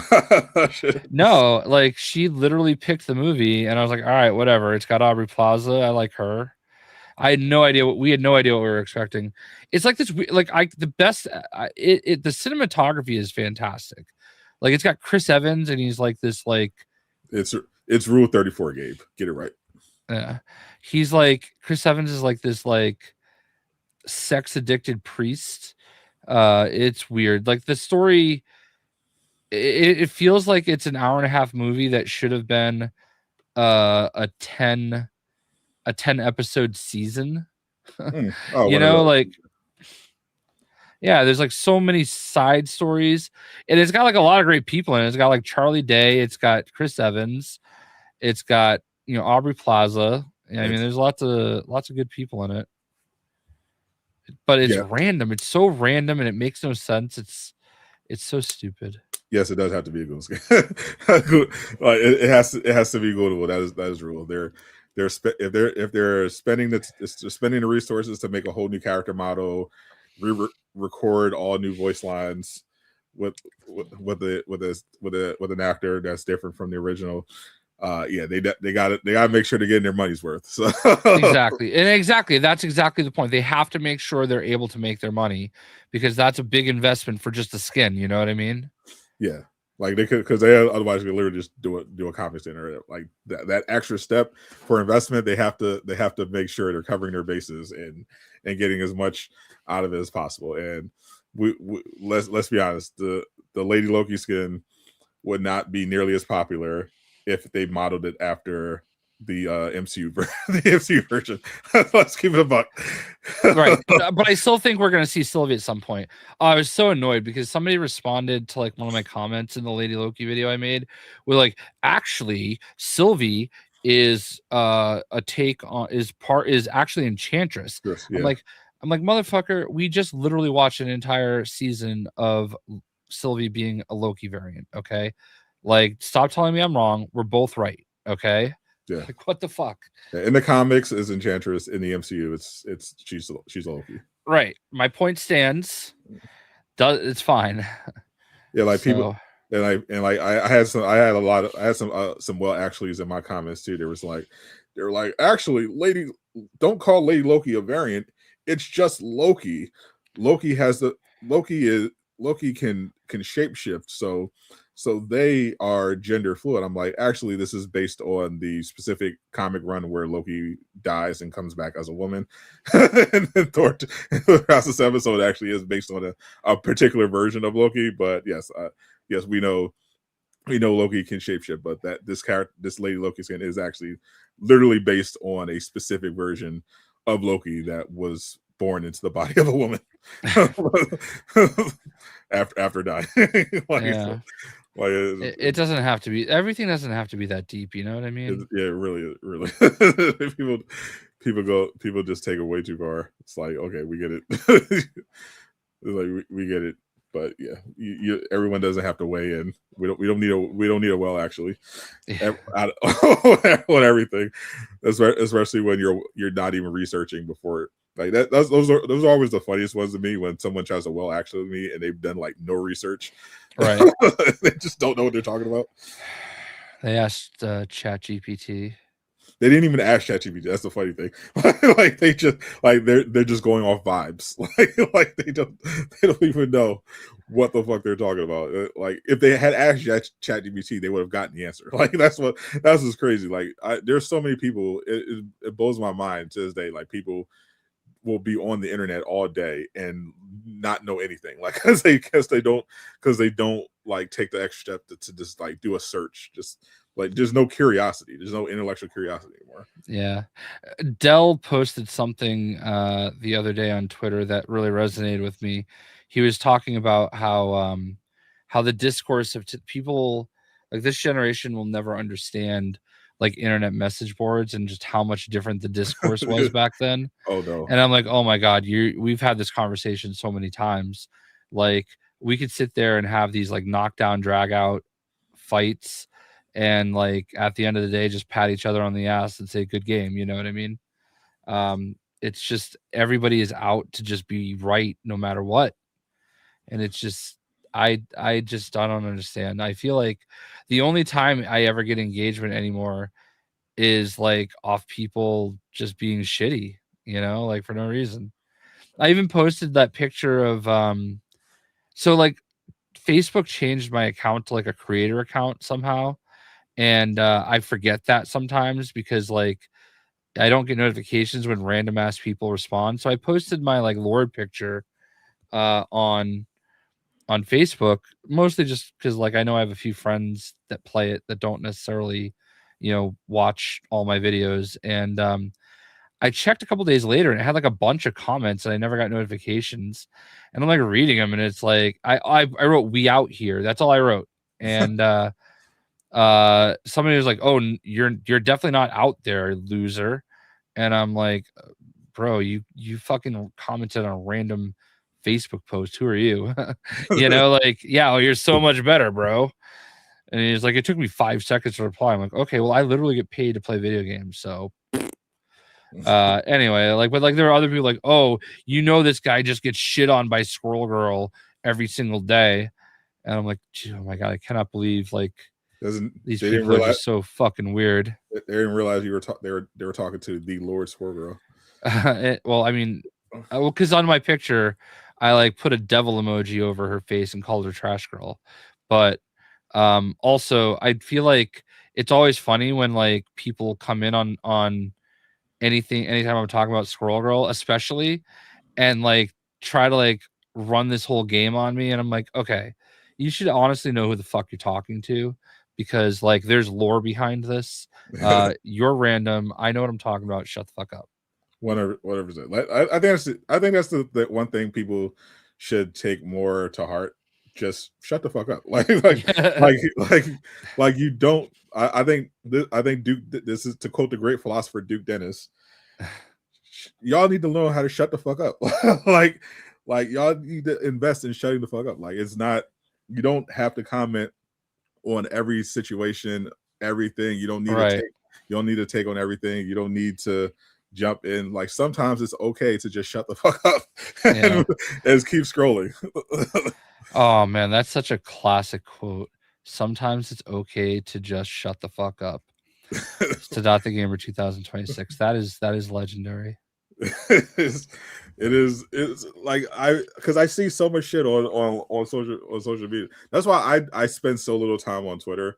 Like, especially after the Twitter was always kind of horrible, but after the whole blue check mark thing, like being paid for engagement, I think that was just at the end of the app.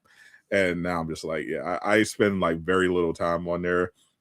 Like, I didn't even know about the latest Necros drama until literally today when I was scrolling, I saw his apology post. I was like, what the all right, what did he do now? And then I had to catch up on all the lore of, because I had saw High Ruler posted like a cryptic tweet like a couple of days ago. He said something like, "Oh, another streamer being trashed," and I didn't think anything of it. And then I saw the apology today. I was like, "Oh, this must be what he's talking about." I vaguely saw something, and I don't care. I don't really follow any of them. Yeah, it was literally over the Grok thing, the Grok AI undressing thing. He made a joke. He made a joke he titled his stream Grok remove Lady Loki's cape. Gotcha. And, yeah, because a lot of people were commenting like they wish the Lady Loki skin didn't have the cape in the way, and there was like a trend going on Twitter where OnlyFans girls would like repost pictures of themselves and then at Grok and say, "Put me in a bikini" or something. And he was like memeing on that. And apparently he wasn't aware of the other unfortunate things that people were asking Grok to do with people's photos, which included, children. So obviously, objectively, like, okay, so like I don't feel like you should have to know everything like that. You know what I mean?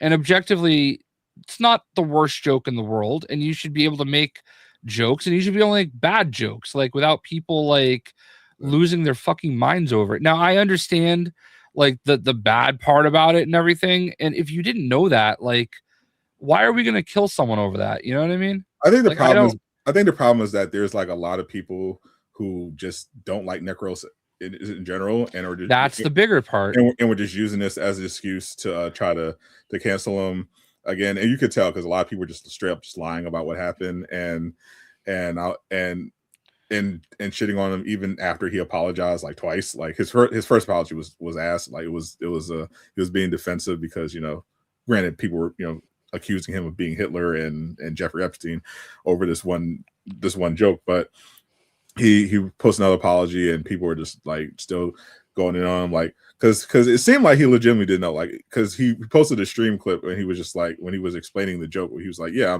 I was making fun of the OnlyFans models that were like having Grok put them in bikinis or whatever, and people were saying, oh, we told you what it was about, and then you look at the chat logs and literally no one told him what the actual controversy was. They were just telling him to change the title.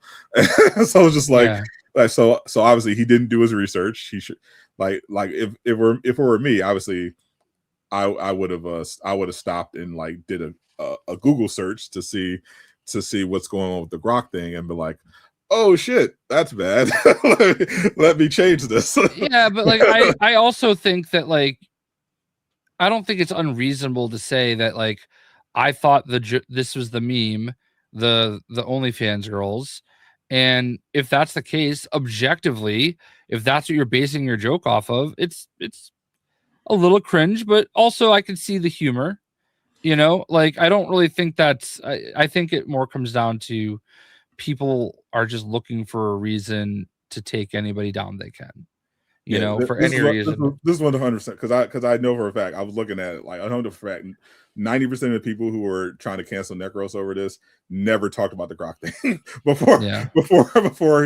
before he started getting canceled over it. And because I saw the Grok stuff earlier. That's why when I saw his stream title, I cringed. I was like, yeah, like but like people should be able to make bad jokes. I mean, and like, you know, if and also like it's okay to be defensive. Like you can be defensive if you think that you're not wrong. I think, and especially if you're like, hey, my bad. All right, I didn't realize it went that deep. And I think the problem is because of his size as a streamer. He needs to just understand that he shouldn't, if he's going to apologize in that situation, it can't be defensive, because you can't apologize to the people who are bad faith. Like that was a problem. You don't. His first and only apology should have been a sincere, I messed up, let me do better, let me educate myself, blah blah blah. But his first apology was directed to the people who were clipping him out of context, lying about what he said, what happened, and just trying to make him look bad because they just generally just don't like him regardless, and we're just using it as an excuse to chase clout. And I don't know anything about him. I don't follow him. I don't watch him. I don't know any of that stuff. I don't know why people don't like him. He's because he rage baits. He's a Spider-Man. He's most famous for being a Spider-Man player.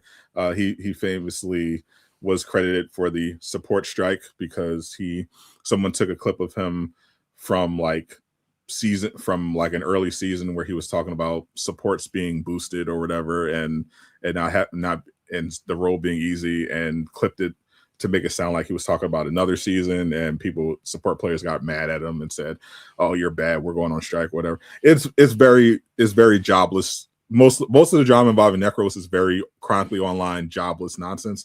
But this is this is the first controversy that was actually legit, where it's like, oh yeah, he fucked up here. But I think the most annoying thing to me is that I feel like there should be way more energy directed towards Elon Musk for creating this fucking thing than a streamer who made a cringe joke.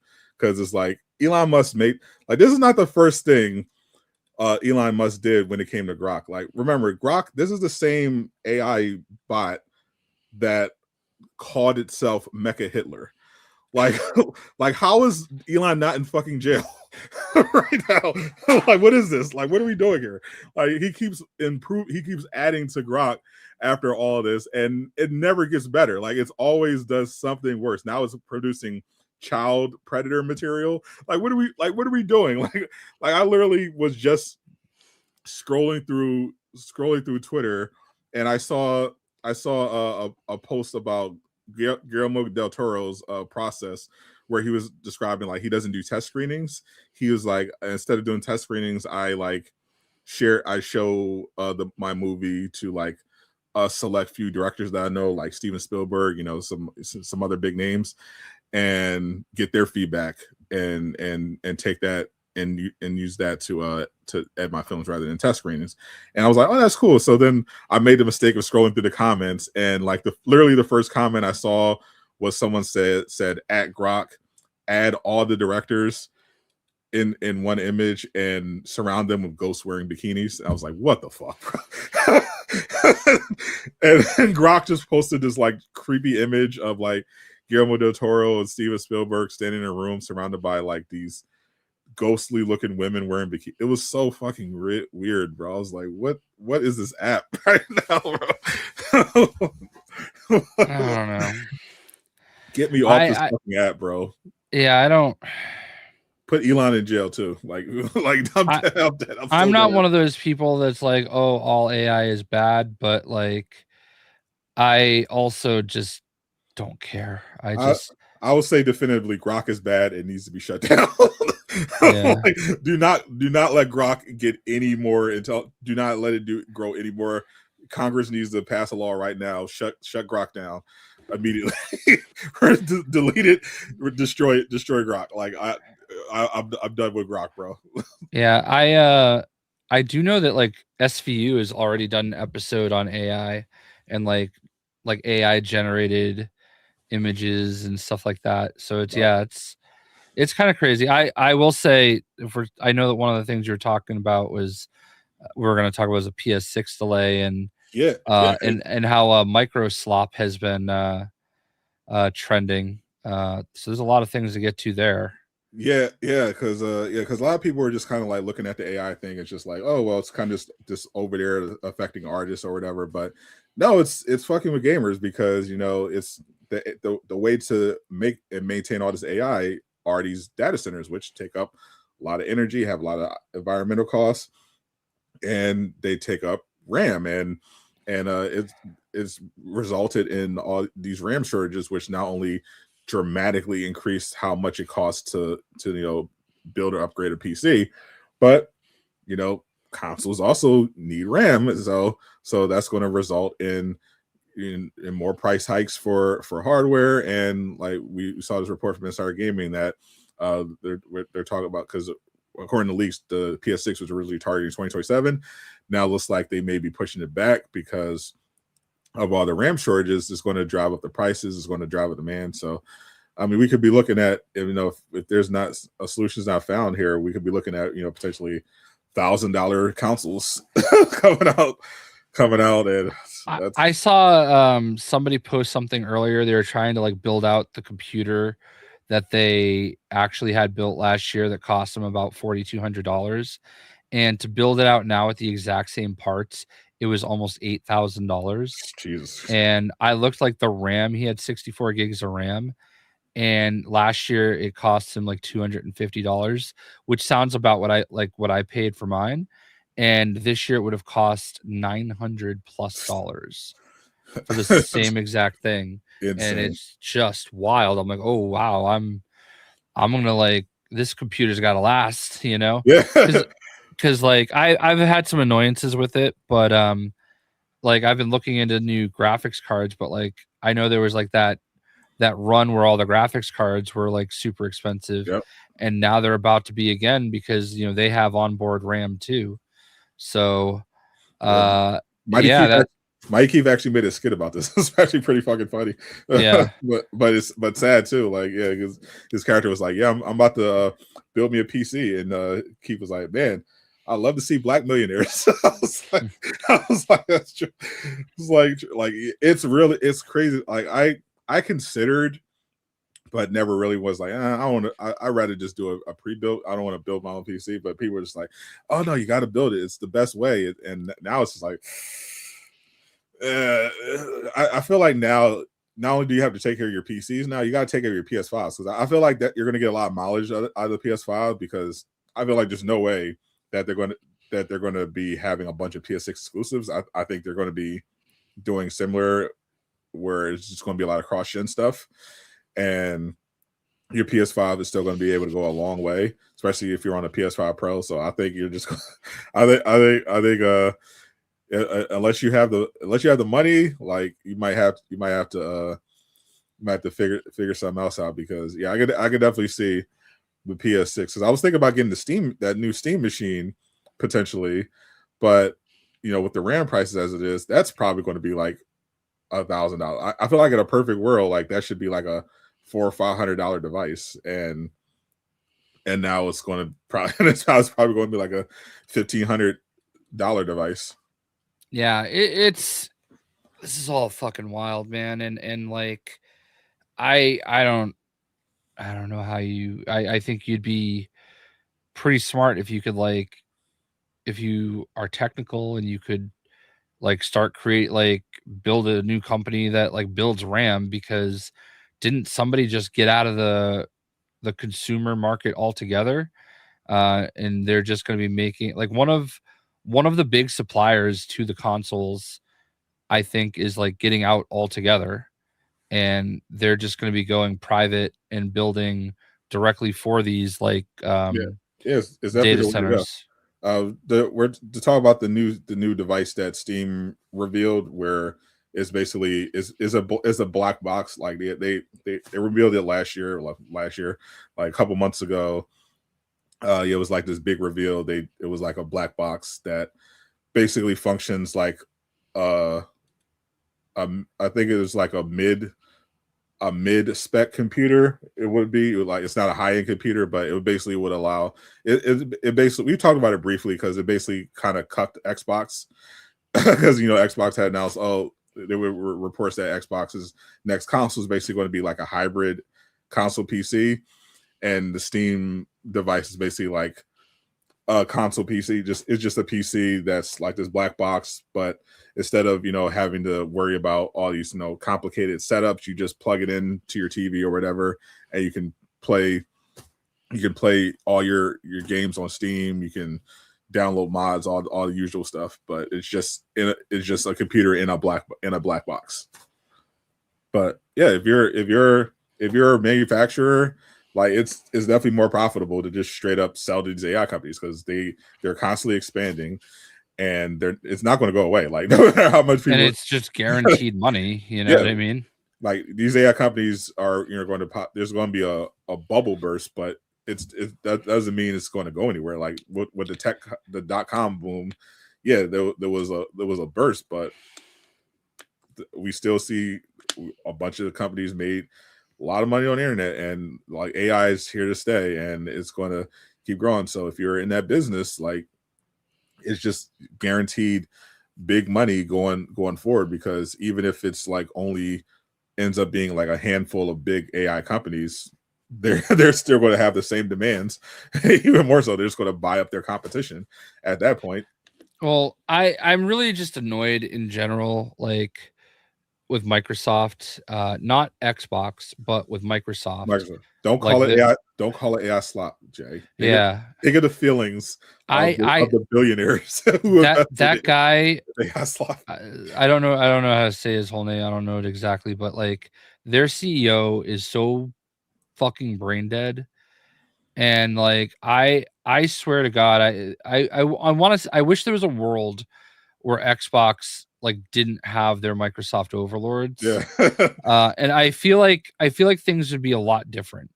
You know what I mean? I think you're right, actually. I think a lot of the root causes of Xbox problems, obviously there is plenty of blame to go around on the Xbox side of management. They've done made some very stupid decisions, but yeah, the more we've learned a lot of the fuck ups for Microsoft, especially over the last year, were coming from the Microsoft people on high.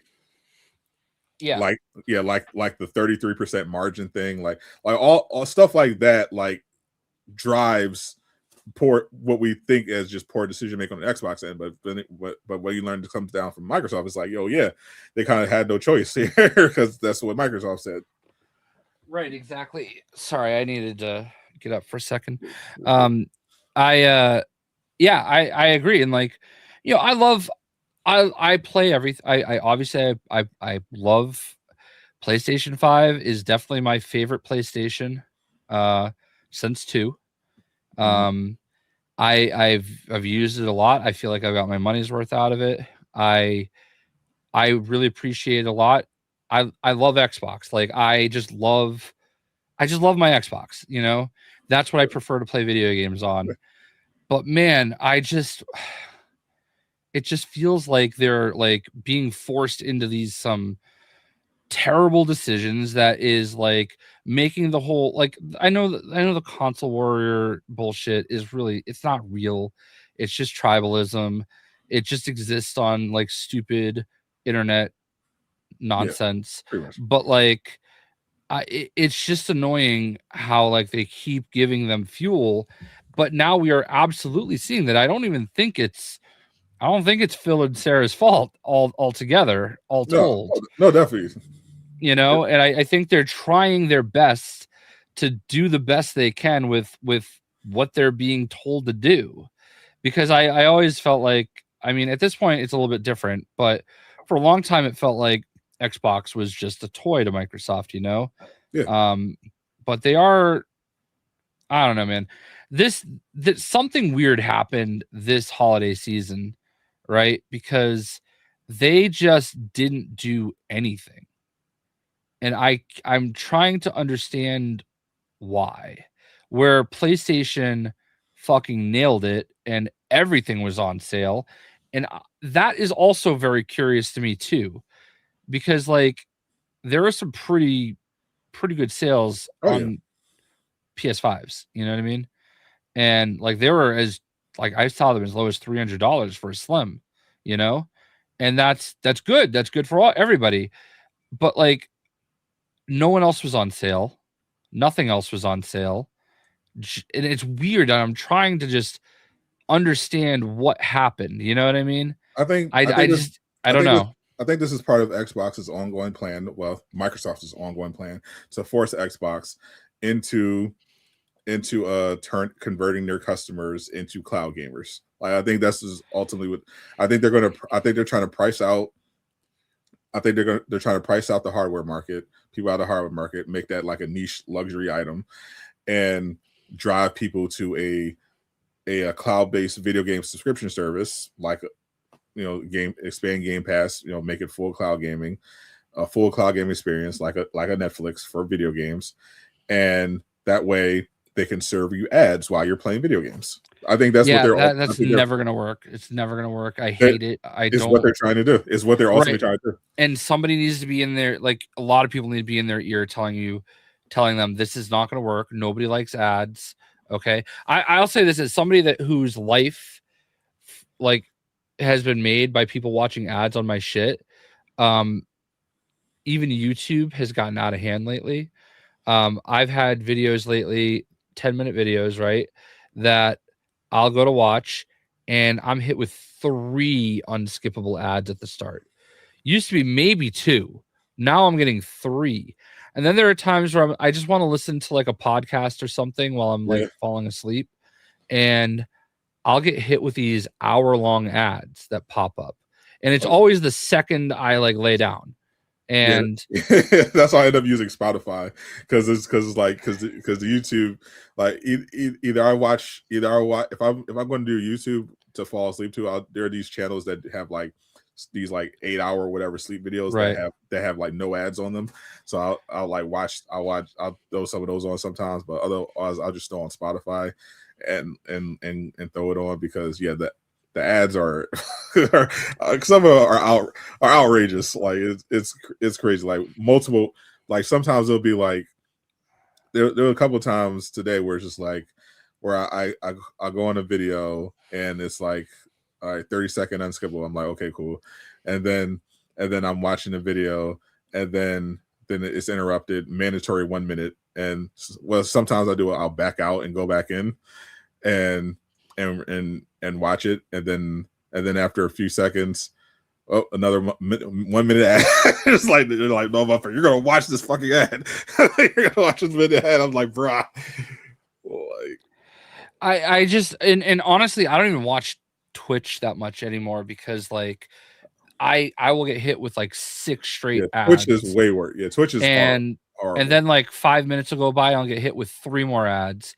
And it's like, dude, what the fuck? Like, I understand that you got to make your money and all those things, but you have to respect the viewer. And like, YouTube has their own issues with all this like AI managing and deleting accounts and Like they're awful, but like, and I don't, and honestly, I don't want people to get YouTube Premium because I don't make shit off that. All right. Like I can tell you that like since YouTube Premium actually started, if you add up every single dollar that I've made off YouTube Premium, it wouldn't even be half of the worst month I ever had on YouTube.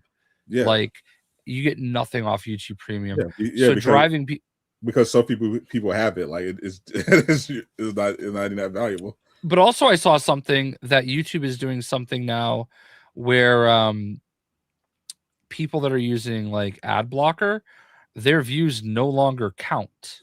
Yeah, that was one of the things where people were worried, because people were wondering like what happened, because there was like this month last year, I think it was started around August, where all these people just noticed, creators noticed, like across the board, everyone just had like this massive drop in views, and people were trying to figure out what the cause was. And one of the things they found was that for some reason desktop views were disappeared, and they think it was linked to like some changes they made to counter ad blocks. Yeah, I don't get it. I don't like, all these companies are trying to like use all of this AI to like cut corners, and it is making things worse more than it is. Yeah, because AI, there'll be a time when the AI is, fleshed out and to do things. But right now, with the rush to make it work when it's not ready yet, you're just seeing all these insane fuck ups. Like it's it's insane that YouTube is entrusting an AI moderation tool with the ability to determine whether or not someone's channel is going to get deleted or not. That's insane. Like, it doesn't make any sense. Like their appeal system was already horrible, but now it's like AI automated. It's like, it's crazy.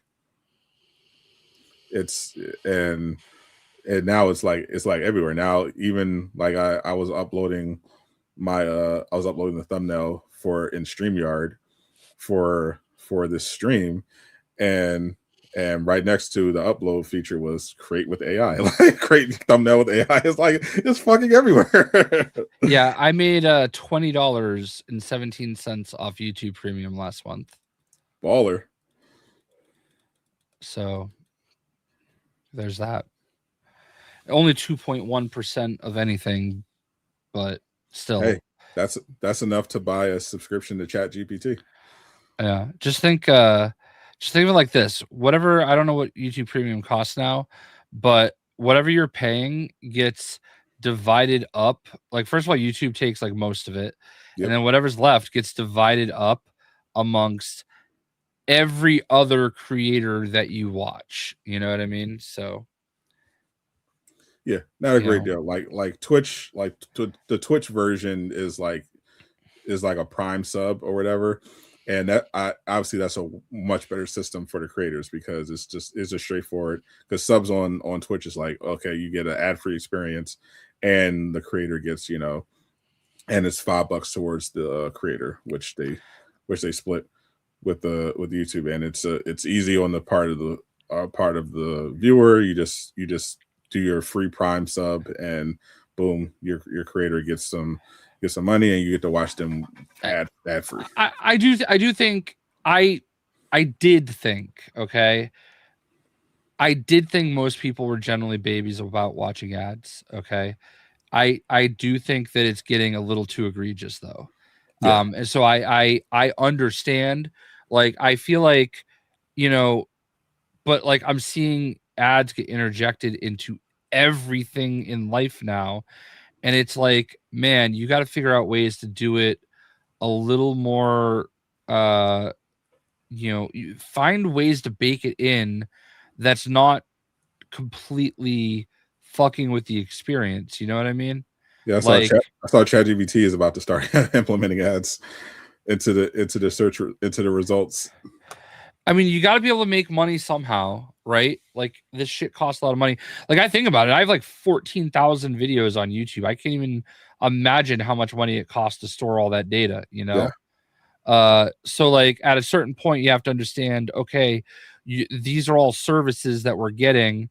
All these TV shows that you watch, like they have ads because they cost money to make. Yep. And that's how, like you have, like you can't, it's weird. Like, cause I see just everybody like, one of the big complaints about AI, oh, you're stealing from the artist, but then these same people run ad blocker and, pirate. Which is literally stealing from the artists. Right. And they run to the pirate ships for their movies and like all these things. And it's like, all right, man, like, in order to like take this broad stance that AI is stealing from the artist, you can never steal from anybody. You have to watch every single ad. You have to buy every single movie, every single art, like every single album you should be buying. Not even Spotify, because that's just as bad. The artists get like nothing off of that. Like I would say it's just as bad. I mean, their splits are definitely less generous than they could be. But I think it's still the alternative is still better than just outright piracy. Straight up piracy. Yeah, like, they're making money. Like if you're a big artist on Spotify, you're making money. It's just like you could be making a lot more money if you were like big on Tidal. Right. Like, or if people like, see, that's the thing. Like, I don't have YouTube Music, or not YouTube. Like my brother has Apple Music, and he's like, oh, why don't you just have Apple Music? I'm like, because I don't want Apple Music. If I just want an album, I'm just gonna buy it. Like, I would rather just do that. Am I paying more? Sure, probably. Is it annoying when I just want to hear one song? Sure, probably. But like, I don't know, man. Like, I'm old school, and I used to love going to the Newbury Comics or Best Buy every Tuesday on new album release day and seeing what they had and walking out with 2 or 3 albums. Like that was like, those were the days for me. I do, and I do have a memory of walking into a Tower Records and buying Alicia Keys CD. Yeah, I remember 9/11 because 9/11 was a Tuesday, because that was the day that Machine Head's album came out. I think Seven Dust DVD came out, and there was one other big album that came out that day, and I just felt so weird going into Best Buy that day to get them. So I mean, the albums of fire. You had no choice. Well, I mean, because that's what I was planning on doing that day. I'm like, all right, well, I'll go to class, and then before I go to work, I'll stop in at Best Buy, and I'll get these albums. I'm really excited for them. I actually worked on Obama's first campaign when he ran against McCain. I was so gung ho. I was all about it. We were all about Obama in our house, and I ended up like Huey in the Boondocks when by the time he won, where which is why I thought that scene was so funny, where they were like Obama won, and he was like meh, and they were like, all the white people were like, what the fuck you mean, man? get him! I was like, because I drank the Kool-Aid, and I was determined, oh, we're going to have the first black president. It's going to be great. And then I like actually looked into him, like, oh, he's just full of shit. Oh, damn. Yeah. I learned the hard way that every politician is full of shit. I'll say this, based on every president that's followed him, as somebody that never voted for him, I would vote for him for a third term in a heartbeat. It could always be worse. I don't know that he was the greatest president ever, but I know that he knew how to play the game, and he knew how to, really put on a good face for everybody. And it's definitely better than now. I'll tell you that. I mean, Biden was awful. Trump. Here's the part with Trump, okay? Like, and why I wasn't that worried going into this presidency, because we already saw Act 1, and yeah, it wasn't great, but like, I feel like it wasn't as bad as everybody thought it was going to be. I feel like his second term was as bad as what people said his first would be. Yes, that's what I was. That's what I was building up to. Yeah. Is I thought, all right, look, we already saw this. It wasn't great, but it was not as dramatic as everybody made it out to be. But now, like, legitimately, he's as bad as everybody said he was going to be. And like, I just, there's nothing you can, I don't know. I'm just ready for it to be over, man. And they can't even use the excuse of, well, at least he's not seen out like Biden. Because he's clearly seen out too. He's losing his mind. Like on camera, he's just rambling now. I'm just like, what the fuck is he? Well, I didn't. But like, here's the thing that sucks is like, I don't like Kamala is going to be awful too. But like, I look at Kamala and at least she would have been putting on like the Obama face, you know what I mean? Like, at least we would be able to like take it better. But like, how do we keep getting the shittiest candidates? And I don't think like every the candidates used to be like here, but like now it's like everybody is like just going further and further in each direction. Yeah. And it's like there's nothing in between anymore. And like nothing is actually serving the people. You're never going to make everybody happy, but like everything is just like completely dramatically to the left or completely dramatically to the right. I blame and it's media. Like I think it's social media's fault. Like in general, like most people didn't engage in the elections. Like I think that's the other problem. People don't really engage in local elections. They only really pay attention every 4 years for the big presidential one. And before social media, that was just like, okay, you're getting Gore or Bush or whatever.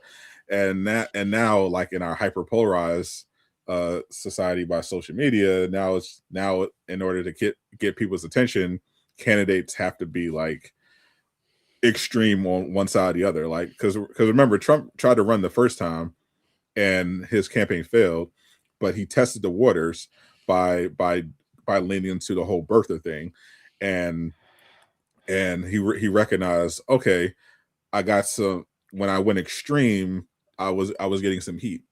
But it didn't catch on. So he remembered that for the next time he ran, and that's what allowed him to stand out from all the other stiff, candidates that were just playing the game, doing the usual, boring stuff that every candidate does. And I think going forward, we're just going to see we're going to see even more of that. All right, Gio, calm the fuck down. Stop. All right, like, shut up. Like we're being mature and having a mature conversation here. We're not having that in the chat. All right, like, enough. Wait, what happened? No, he's like just being obnoxious. Like, that's exactly what we don't want. Like, I think 2028 is going to be. I think 2028 is going to just be two extreme ends, like seeing how far the right has gone, like because it's at a point where they're a bunch that are even turning on Trump now. They think he's not extreme enough, and then there's obviously going to be a counterweight, and they have a lot of momentum going their way. But yeah, I just don't think we're going to get any good candidates, because we do get good candidates that are like in the middle or just like reasonable, but the problem is people don't vote for that. Like they just get the headlines. Like I like Gang. I thought he was interesting, but he didn't have the giant money behind him, and he didn't have anything like viral to stand out, and so he didn't really get that momentum because he didn't go extreme. He's just like a reasonable, sensible guy, and that just doesn't work in the current social media era. So now it's just like, what you got to be able to play social media in order to get on. That's how Mondani got in New York. So hopefully we can get a reasonable candidate who knows how to play the social media game that can that can make Yeah, it. but unfortunately, like, that's going to be JD Vance, who Ugh, has the worst fucking social media game. Actually, they fucking hate him, so I don't think he's going to get it. I hope. I don't know. Like, at the end of the day, there's like just, I don't know. I liked Peter Buttigieg, and I know that like a lot of people are down on him. I really liked him. I thought, honestly think it's going to be like Pete Buttigieg, fucking JD Vance versus like AOC and Nick Fuentes and Kanye West. But like that's the thing. Like I don't like AOC. I think she could be good, but I think she's just way too far on the left, and like you got to get closer to the middle, and that's my issue. Is like I don't think she even is anymore. I think she like, because a lot of people were turning on her as well because when she got a little bit of power, then she was like, she started settling in, with the big wigs in the Democrat Party, playing the game. So I don't know, man. I don't have much hope for whatever's next, but I have no hope for our politics. I think we're like I think we're and I'm gonna say this: I've never actually had I voted for you for president last time. I think, and I didn't win, sadly. Yeah, I've never actually voted for either candidate because I've never felt either one has been worth my vote.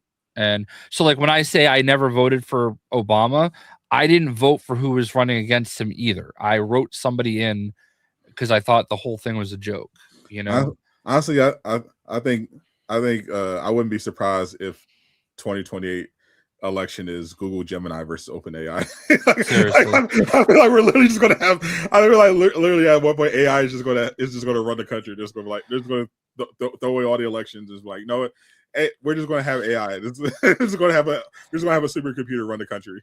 I don't know, man. I really and truly thought that. I don't know. I thought Buttigieg was a young, maybe not as experienced, but like what experience did Donald Trump really have other than being, a businessman, which is a valid thing that you could do. I mean, what was Ronald Reagan? Like he was an actor at one point. So like that's gonna be the meme. God, bro. that would be like that would be like so terrible. I thought Buttigieg was very reasonable, very grounded. I would actually move if this happened. I would actually go to another country. This is the race. I'm not you lie. I don't know, man. And like I don't think like that was my big issue with Kamala. Like she was Chat GPT, literally she was phony. Like she just said what everybody wanted to hear, and her track record didn't back what she was saying. It did not. And like it was just empty and hollow. And the only thing that she had going for her was like, hey, woman president, it could be me, and that was the same reason people pushed Hillary. But like also there's like all that like backroom nonsense about the Democratic National Committee, like this is for Bernie cutting everybody off and saying, nah, we're doing this person. Like it just didn't feel like real democracy. It was that. But like it's just terrible. I don't get it. I don't understand how we're not getting better candidates. Like there have been some good ones, and they just Bernie would have been any better, to be honest. Like they're all like, ask yourself, they all get like $250,000 salaries, like being in Congress and senators and all this. How are they all worth millions and millions and millions of dollars? Insider trading. Ask Nancy Pelosi about that. Yep. It's just it's not sustainable. It's not like set up to actually do what it's supposed to do. So don't worry, Jay. AI will save us. Apparently. Microsoft's AI sloth will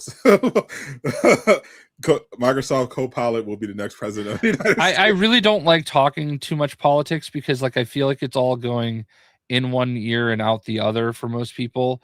Like I feel like that's the other big problem is that like everybody's so like dead set in what they believe in that they just want to talk, they don't want to listen. And I think that's our biggest problem in society. Everybody wants to talk, no one wants to listen. So like what's the point? That's why I just stopped you very rarely hear me talk politics because like I don't believe in because I don't take it that's why, because I stopped taking politics personally, right? Because I learned enough about politics, got involved enough in it to learn like most of it's all bullshit. Right. Like when you get behind the scenes and get into what's going on, like you realize, oh, actually it's not what you think it is. Like you're being optimistic for no reason, and then when you see how people like the voters act and react when it comes to their candidates, you're like, oh yeah, this is cooked. Like it is. There's no point in taking any of this seriously. Yeah, and I just it's just not worth it because like people just get mad for no reason. You know, I'd vote for Gabe. I also I don't believe in parties. I think that's like why do we only have two parties? You know what I mean? Like why it's the illusion of choice. Because I would say like at least, and this might be optimistic on my part, but I would say at least half of all voters just vote party, and it does not matter who's there. And that's why we have Donald Trump, because the Republicans had to vote for somebody, and that's who was there to vote for. Yep. You know, so yeah. I remember in my younger days when I was a wide-eyed political activist, I would like push for ranked choice voting nationwide as like a great solution to the whole two-party problem, where people were afraid of not voting for the lesser of two evils. Where I was like, well, if you have ranked choice voting, then you don't have to. You can choose who you think is the best candidate, and then that way you don't feel like you threw your vote away. But yeah, obviously that's never going to be allowed to happen nationwide, and you still run into the issue of voters just generally just not being that informed, like across the board. Like they're very easy to manipulate. The Patriots play next Sunday at 8 p.m. I just saw they won today. I was looking at the scores to see how distracted Jay would be during the show. I was like, oh, they're up by like 30. I was like, oh, they should be fine. Yeah, the game is over, but like next week the game will be on. It'll be a playoff game when the show would be starting. So playoffs already? Yeah, this is the last regular season. Oh, so I haven't been paying any attention to NFL at all. Yeah, the playoffs start next week. So the Patriots are playing the Chargers at 8 p.m. next Sunday. So we'll have to like consider what we want to do about that. Oh yeah, because I will not be focused on the show during a playoff game. Well, we got to let. I'll let you cook on that one, and I hope the Patriots lose from the bottom of my heart. Sincerely, I hope they lose by 20. I hope you stub your toe, walk into the fridge. Oh, that's not very nice. Well, maybe you should think on it. I'll think on it, and I think you're a poopy head. So that's what I think. That's what I think. But I think we can. I think I want to get your, because I actually just hit a milestone myself. I finished Ghost of Yotei. Nice. I did not just beat one Yotei 6 member. I beat them all. Nice. You want to see something cool? Look at this. I just got this in the mail. Oh yeah, the collector's thing. Yeah, this is your PlayStation rewards. Ooh. It is the Platinum Ghost of Tsushima pin. Nice. It's actually really nice. This is actually, I think this is super cool. That is very cool, actually. And I think it had like a little, congratulations card. And I was like, all right, it's 2026. It's going to be a crazy year for gaming. So many games coming out. I was like, I want to finish Ghost of Yotei. I already finished Dispatch, obviously multiple times. I was like, I want to make sure I get Ghost of Yotei out of the way. I was like, all right, once I killed like the The second boss, I was like, all right, I'm determined to get it out. I didn't quite finish by 2026, but I did finish. Yeah, obviously, I finished. Make sure I finished Clear Obscure. Unlike Jay, but I was like, you know what? I'm gonna make sure Yote is done. So I like just grinded it over the Christmas holiday, and I finished it. I'm done. I beat. I got that off. Got that out of the way. My backlog is a little less clear. I'm now ready for Legends mode, and I can now give a proper Yote review. Hell yeah! How are you gonna do a video on that, or are you just? No, I'll just do it here. Gotcha. Well, so I've said this already, I think, but like I do have more of an attachment with Jin Sakai, but with Yatsu, I felt like very cold at the beginning, but you really build on her story, and by the end, it's pretty good. It's really good. Yeah, I thought the game was really good. I ultimately did not think it was better than Tsushima. Right. I did not like the story as much as Tsushima. By the end of it, I also didn't like Atsu as much as Jin. Like I thought Atsu was. I actually liked how they developed her character, and across. I thought they did a good job with the story arc, but I thought overall, I'd say the game. I gave the game an 8.5, and I gave Tsushima like a 9.6 or something like that. And I think the biggest thing for me was I didn't like some of the story elements, particularly towards the end. Like I felt like they took too much choice away from the player. Like there's a moment in the final battle. There's a part of the final battle where where a character dies, and it doesn't really make sense for them to die here. And the way it's set up, they make you think you have a choice, but you actually don't. Like they have what you think was a normal fight, and they have a scripted moment where you're not allowed to counter their attack, so that they can set up this cutscene. Yeah, and I'm like, I don't like how any of this ended. I know what you're talking about, and I agree with you on that. I'm not trying to spoil. I'm trying to avoid the spoilers, but yeah.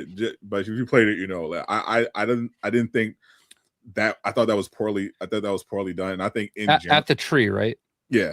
And I think after playing games like Baldur's Gate 3 and Clair Obscur, and even Tsushima, it felt like Jin's story was something that you could shape yourself. Like Atsu's whole thing was someone who's consumed by vengeance, learning that there's more to life than just blood, than just seeking blood. And Jin's journey was, I need to save my homeland from this foreign invasion, but I may need to sacrifice my principles, the honor of my clan, the honor of the samurai, in order to do it. And I just overall felt like his ended up, with the way they finished it, the way they played out, ended up being more compelling to me. Absolutely. But I still thought the story overall was good with Asu, but I just didn't think it was impactful. And also I think the bigger thing though for me was the combat. I think the combat in Tsushima was much better than Yote. I like the addition of the variety of new weapons, but I don't think they implemented it well. Like I understand they wanted to do something different. Like in Tsushima, it was just, instead of different weapons, you have different stances to battle different weapons. This time around, both Yote and Shadows ended up doing a similar thing where you had like a variety of different weapons, like the Kusuragami, the gun. They were, funny enough, they all had kind of the same thing going on. But funny enough, I thought Shadows actually handled the combat better when it came to the weapons. Like I felt like in Shadows, you actually felt like this is a different weapon. It has all these different abilities and skill trees. Like they have big skill trees for every weapon that you can upgrade. You have different customized different abilities, and it felt like with Yote, they gave you a wider variety of weapons than Tsushima, but less customization overall. Like even though you only had basically you're basically rocking your katana in Tsushima, you had all these mythic skills you could unlock, your flash steps and all this other stuff, and then you had all these different stances. So it felt like you had a lot to the katana, whereas in Yote, the katana did like one thing. It's like it felt like each weapon. Okay, you had your one special spirit skill, and then you had one whole thing, and then it was just like it just felt like there wasn't really a lot to do with each weapon, and they tried to design it in a way where you had to match the weapon with the other weapon in order to make it work, especially in boss battles.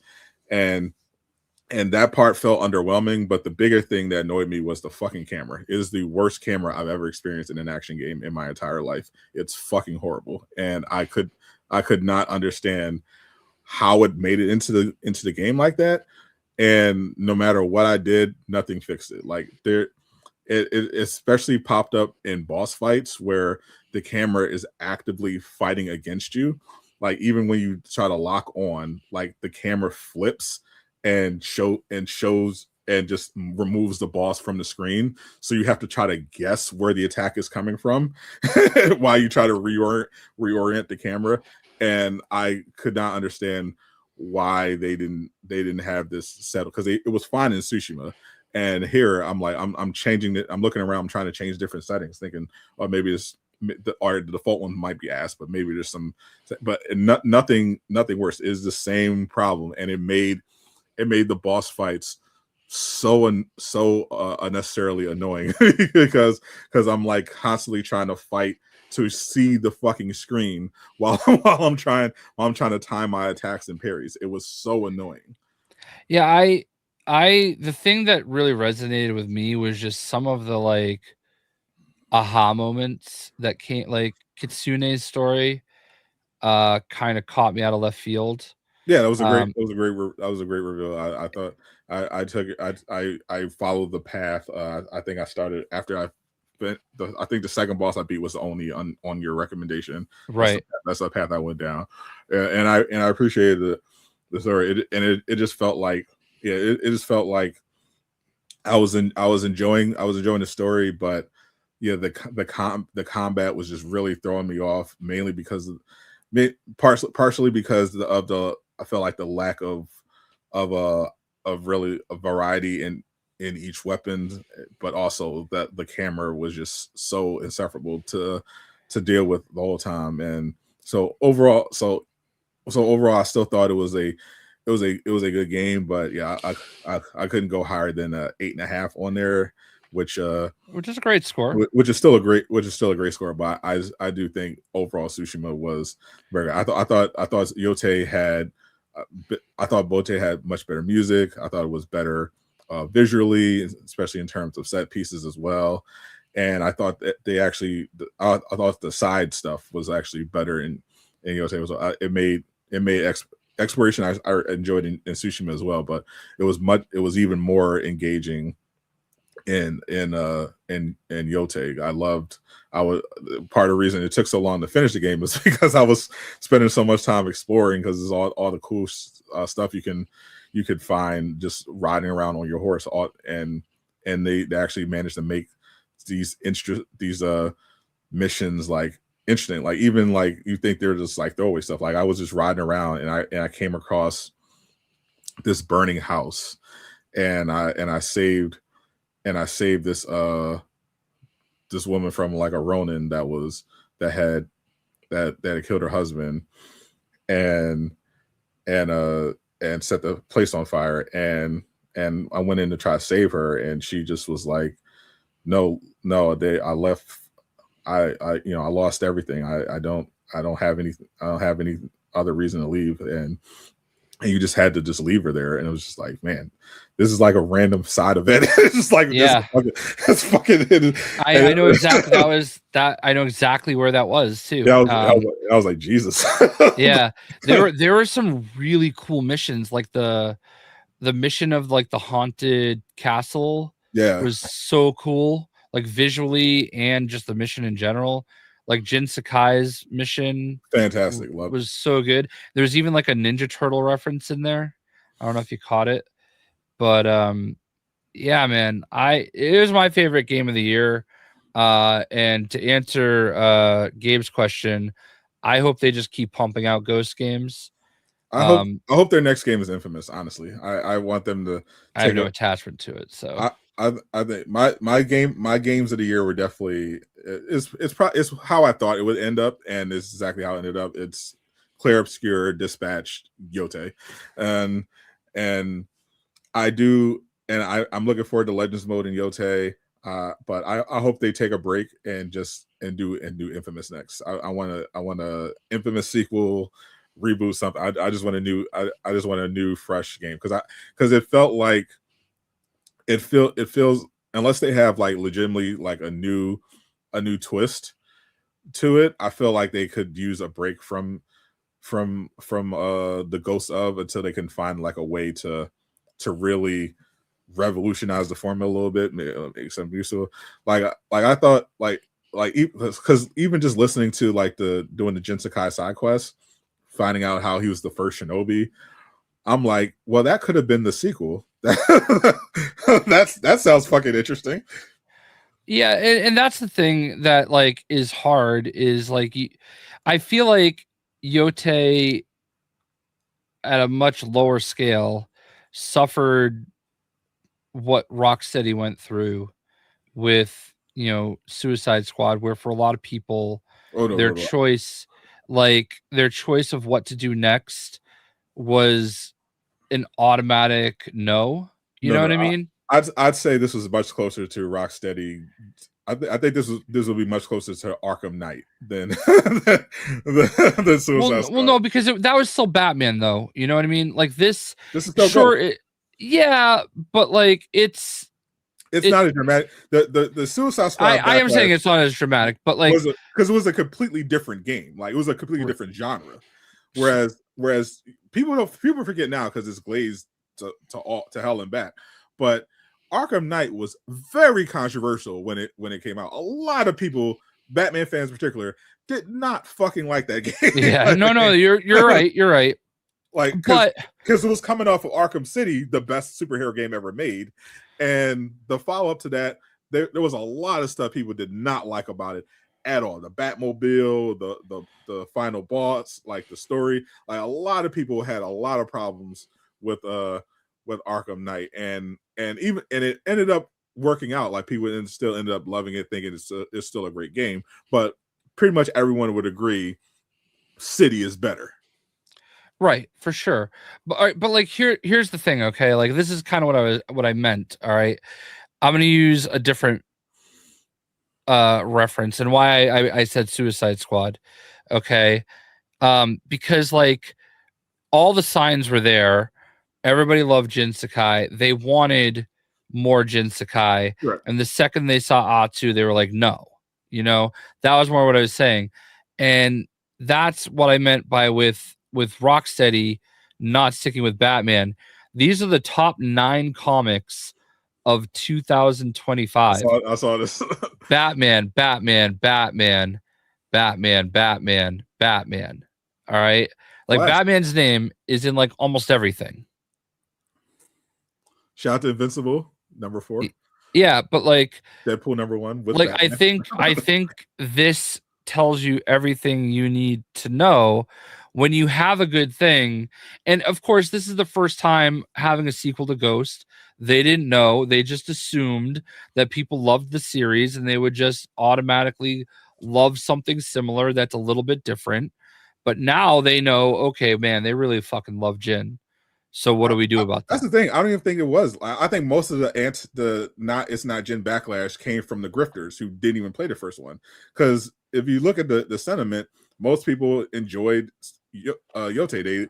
they didn't really have a problem. They were, there were some people that were sad that there was no Jin, but a lot of other people were just like, well, Jin's story was pretty much done. So between Tsushima and Iki Island, so I'm fine with trying out something new. And I feel like the reviews reflected it, the sales reflected it. Yeah, it's people still like the game for what it was. I felt like reasons people didn't like this weren't about Atsu. I feel like only really the cultural grifters had a specific issue with Atsu. I feel like just the game itself just was good, just not as good as Tsushima. But I think most people were willing to give it a chance and weren't really invested. Like with Suicide Squad, it was just like even Suicide Squad, the reception wasn't even bad until the battle pass leaked.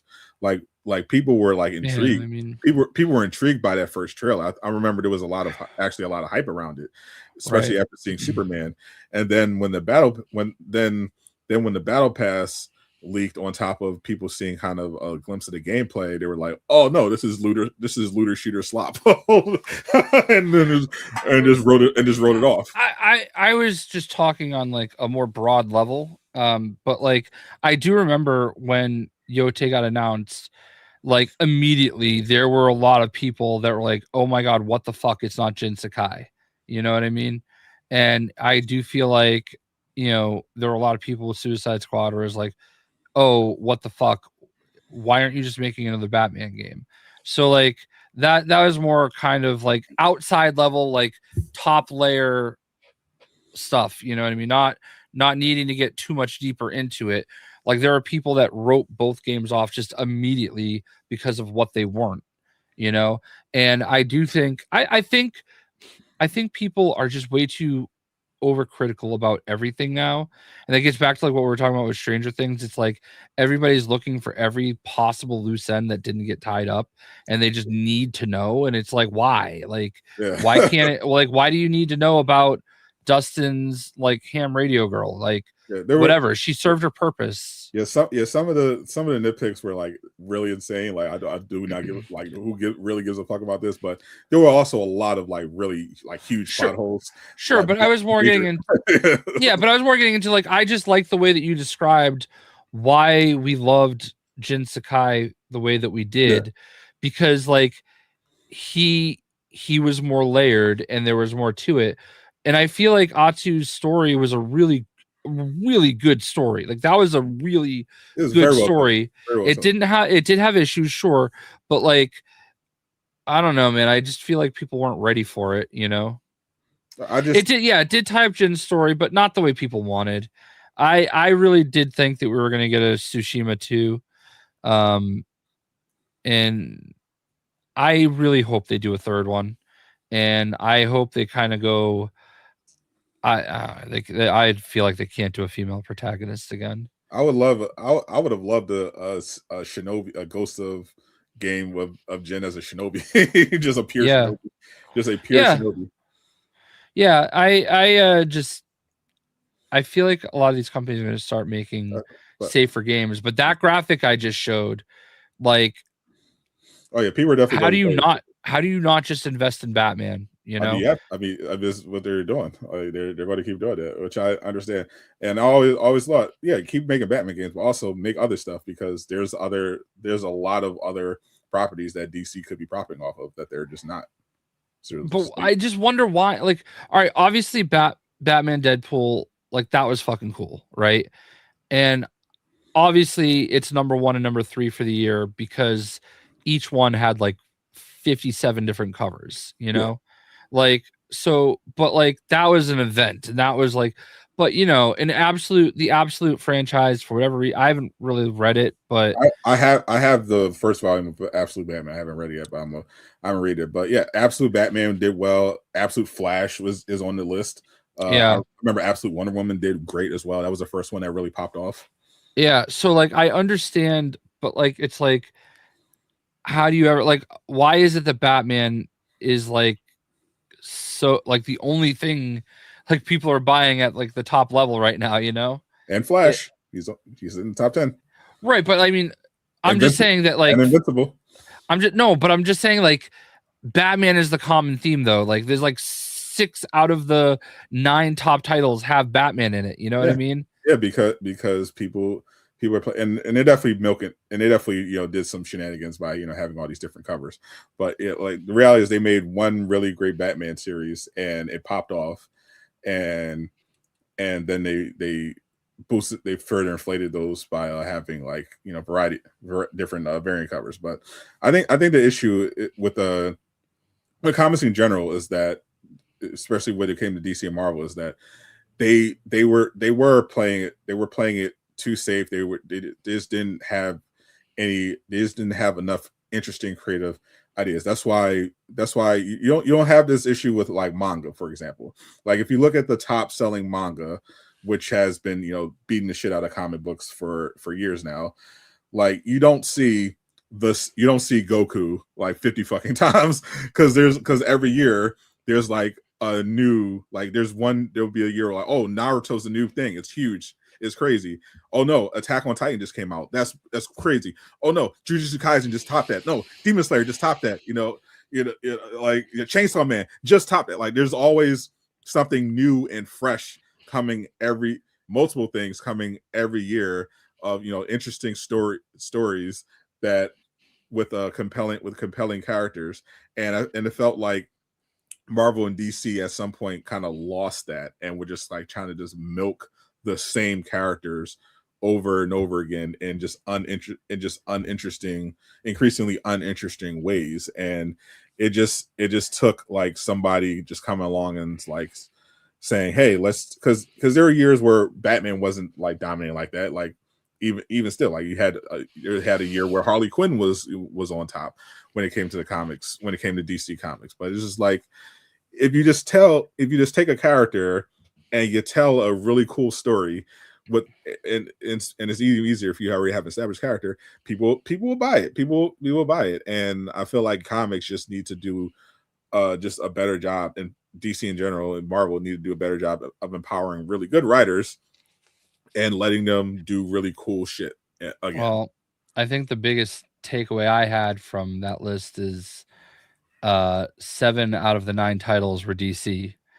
One I think is Image or Skybound, whatever, for Invincible. Skybound, yeah. And while number 1 is Marvel, it's Marvel, it's Deadpool Batman, like, so like it was Marvel had a bad year. I mean, Marvel's consistently having a bad year. DC is consistently having bad years, but Marvel's success was coming from the cinematic universe, whereas DC was failing miserably with that. And now we're. Well, I'm talking purely comics. I mean, like purely comic books. Purely comic books have been in the shitter for years now. Sure, but like even bigger, like it's really rough to see 7 out of 9 titles are your competition. It didn't used to be like that. There's not even one Spider-Man title in there. They got to lock in. They got to tell a really good. They got to put it. They need an absolute Spider-Man or something. Yeah, I don't know how. I don't know, but anyway. Yeah, Marvel just needs to find some really good writers that can do an interesting twist, with some cool, get some cool fucking art, and see what happens. I think that's just what it comes down to. That's what's been working with manga. Obviously, don't want to recreate their culture of overworking their manga artists to death, but definitely take a cue in how you have all these really talented creatives that are empowered to make great work, and also pay your fucking artists and writers. Marvel. Yeah.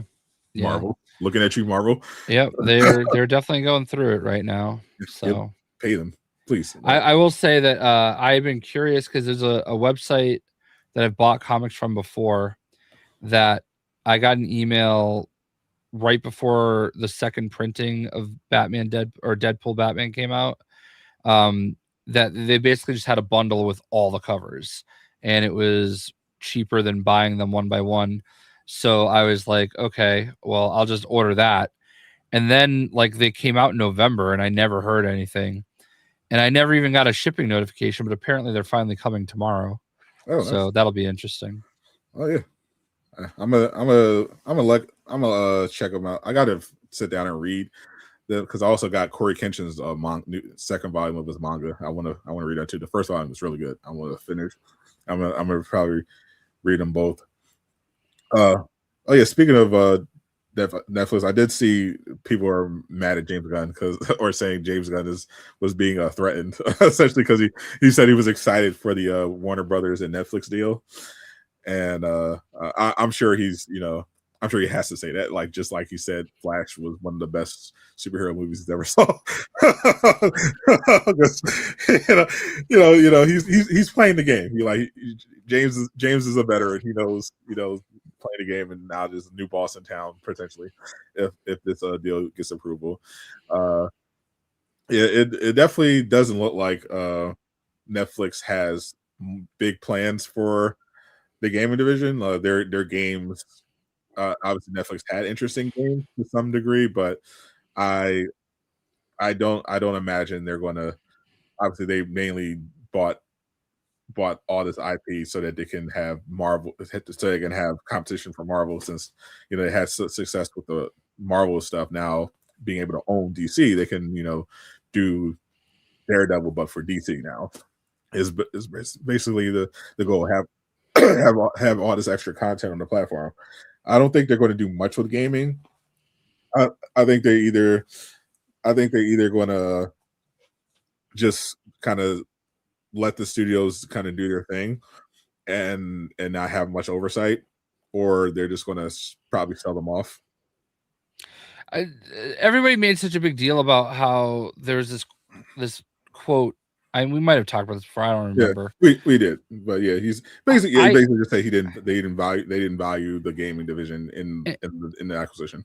And to me, that's like house money. You know what I mean? Like if you didn't even really consider them, then you're about to get these studios that are absolutely have value, and at the bare minimum, you could spin them off and get value back. You know what I mean? Yeah. Like, so I didn't really put too much thought into that. Yeah. They're not going to just suddenly close them down. I'm sorry, Hogwarts Legacy 2 is going to make them a shitload of money if they. Yeah, for sure. Like that, I think Lego Batman is gonna sell really well. I think whatever. I don't think we're anywhere near it, but whatever Rocksteady does next is going to do really well. It's another single player Batman game, right? So I don't know exactly what it's going to be, but I think we just saw Batman sells. So I think they'll definitely let. I think they won't be too aggressive, but I think if the studios show their worth, which they've done and probably will continue to do, I think Netflix will look at it as a way for them to get in the game division because they tried their game and the exploits didn't really do anything because they're not a game company, right? Like that's why they mostly did mobile slop for the app. I can tell you that I know somebody that interviewed with them, and they did not have a very they did not take the job, we'll say that. Oh, okay. So they did not have a very good impression of where Netflix gaming was at, and I think that obviously shows in what you just said. So exactly. Like they were a rental. They were a fucking DVD rental company that spun off into this TV and movie app, and they like oh well, people play video games, let's get into that. So there's obviously interest in it, but they obviously had no expertise and just did whatever. But I think now that they've acquired studios with people who do know how to make good games, I think that they'll take the opportunity to be like, okay, fine, you're the experts, you have the infrastructure, we can just we can just fund it and you can do your thing. I think they'll make us money. Yeah, as long as they're making money, I think they'll keep them around. I don't think they're gonna pay too much attention to it because obviously they're not experts. But as long as it's not making them look bad, I think they'll be fine. But it just does put pressure on I think Rocksteady in particular to do well on their next game. I don't think Avalanche has anything to worry about with Hogwarts Legacy 2 or Lego for that matter. I think they're fine, but everything else is like, we'll see. We'll see. I think they'll give it a shot because you know they spend a lot of money. They obviously see a lot of potential, but yeah, I'm definitely not worried about them shutting down or anything like that. Yeah, me either. Not yet. At least they'll definitely let them cook a little bit, or just sell them off. You know, I'm sure Sony would love to buy Rocksteady or Avalanche. I mean, we didn't even bring up NetherRealm, you know, or another, yeah. So yeah, I think they'll probably all right, yeah, for sure. I think we can wrap it up for this week. We had a special long one because we've been out. Been a minute, and Jay has his he has to see the Patriots lose next week. So appreciate it. It's still always good to hang out, and the next time we did a show, Deadpool will have already hit Marvel Rivals, so we'll have Greek on. Probably I'll see if Miller wants to come on as well. We can talk about the first week of Deadpool in season 6 and all that good stuff. Thank you all once again for supporting us for a whole year. 2025 was definitely a year that happened. We both had the same mindset. Yeah. Hopefully 2026 is better in every way. I think it's definitely going to be a great year for gaming. I'm looking forward to all the cool stuff. This month is a little quiet, relatively quiet when it comes to games. Still some games for people to look out for, but February is where it starts really getting interesting with Resident Evil 9 and everything like that. So we'll be talking, we'll be playing. Stay safe, everybody. I'm Sadot the Gamer. I am not Casual Avenger. We miss you, buddy. Zip it up and zip it out. Peace, my naysayers. More like the Scarlet Bee. Hey, I didn't see you there.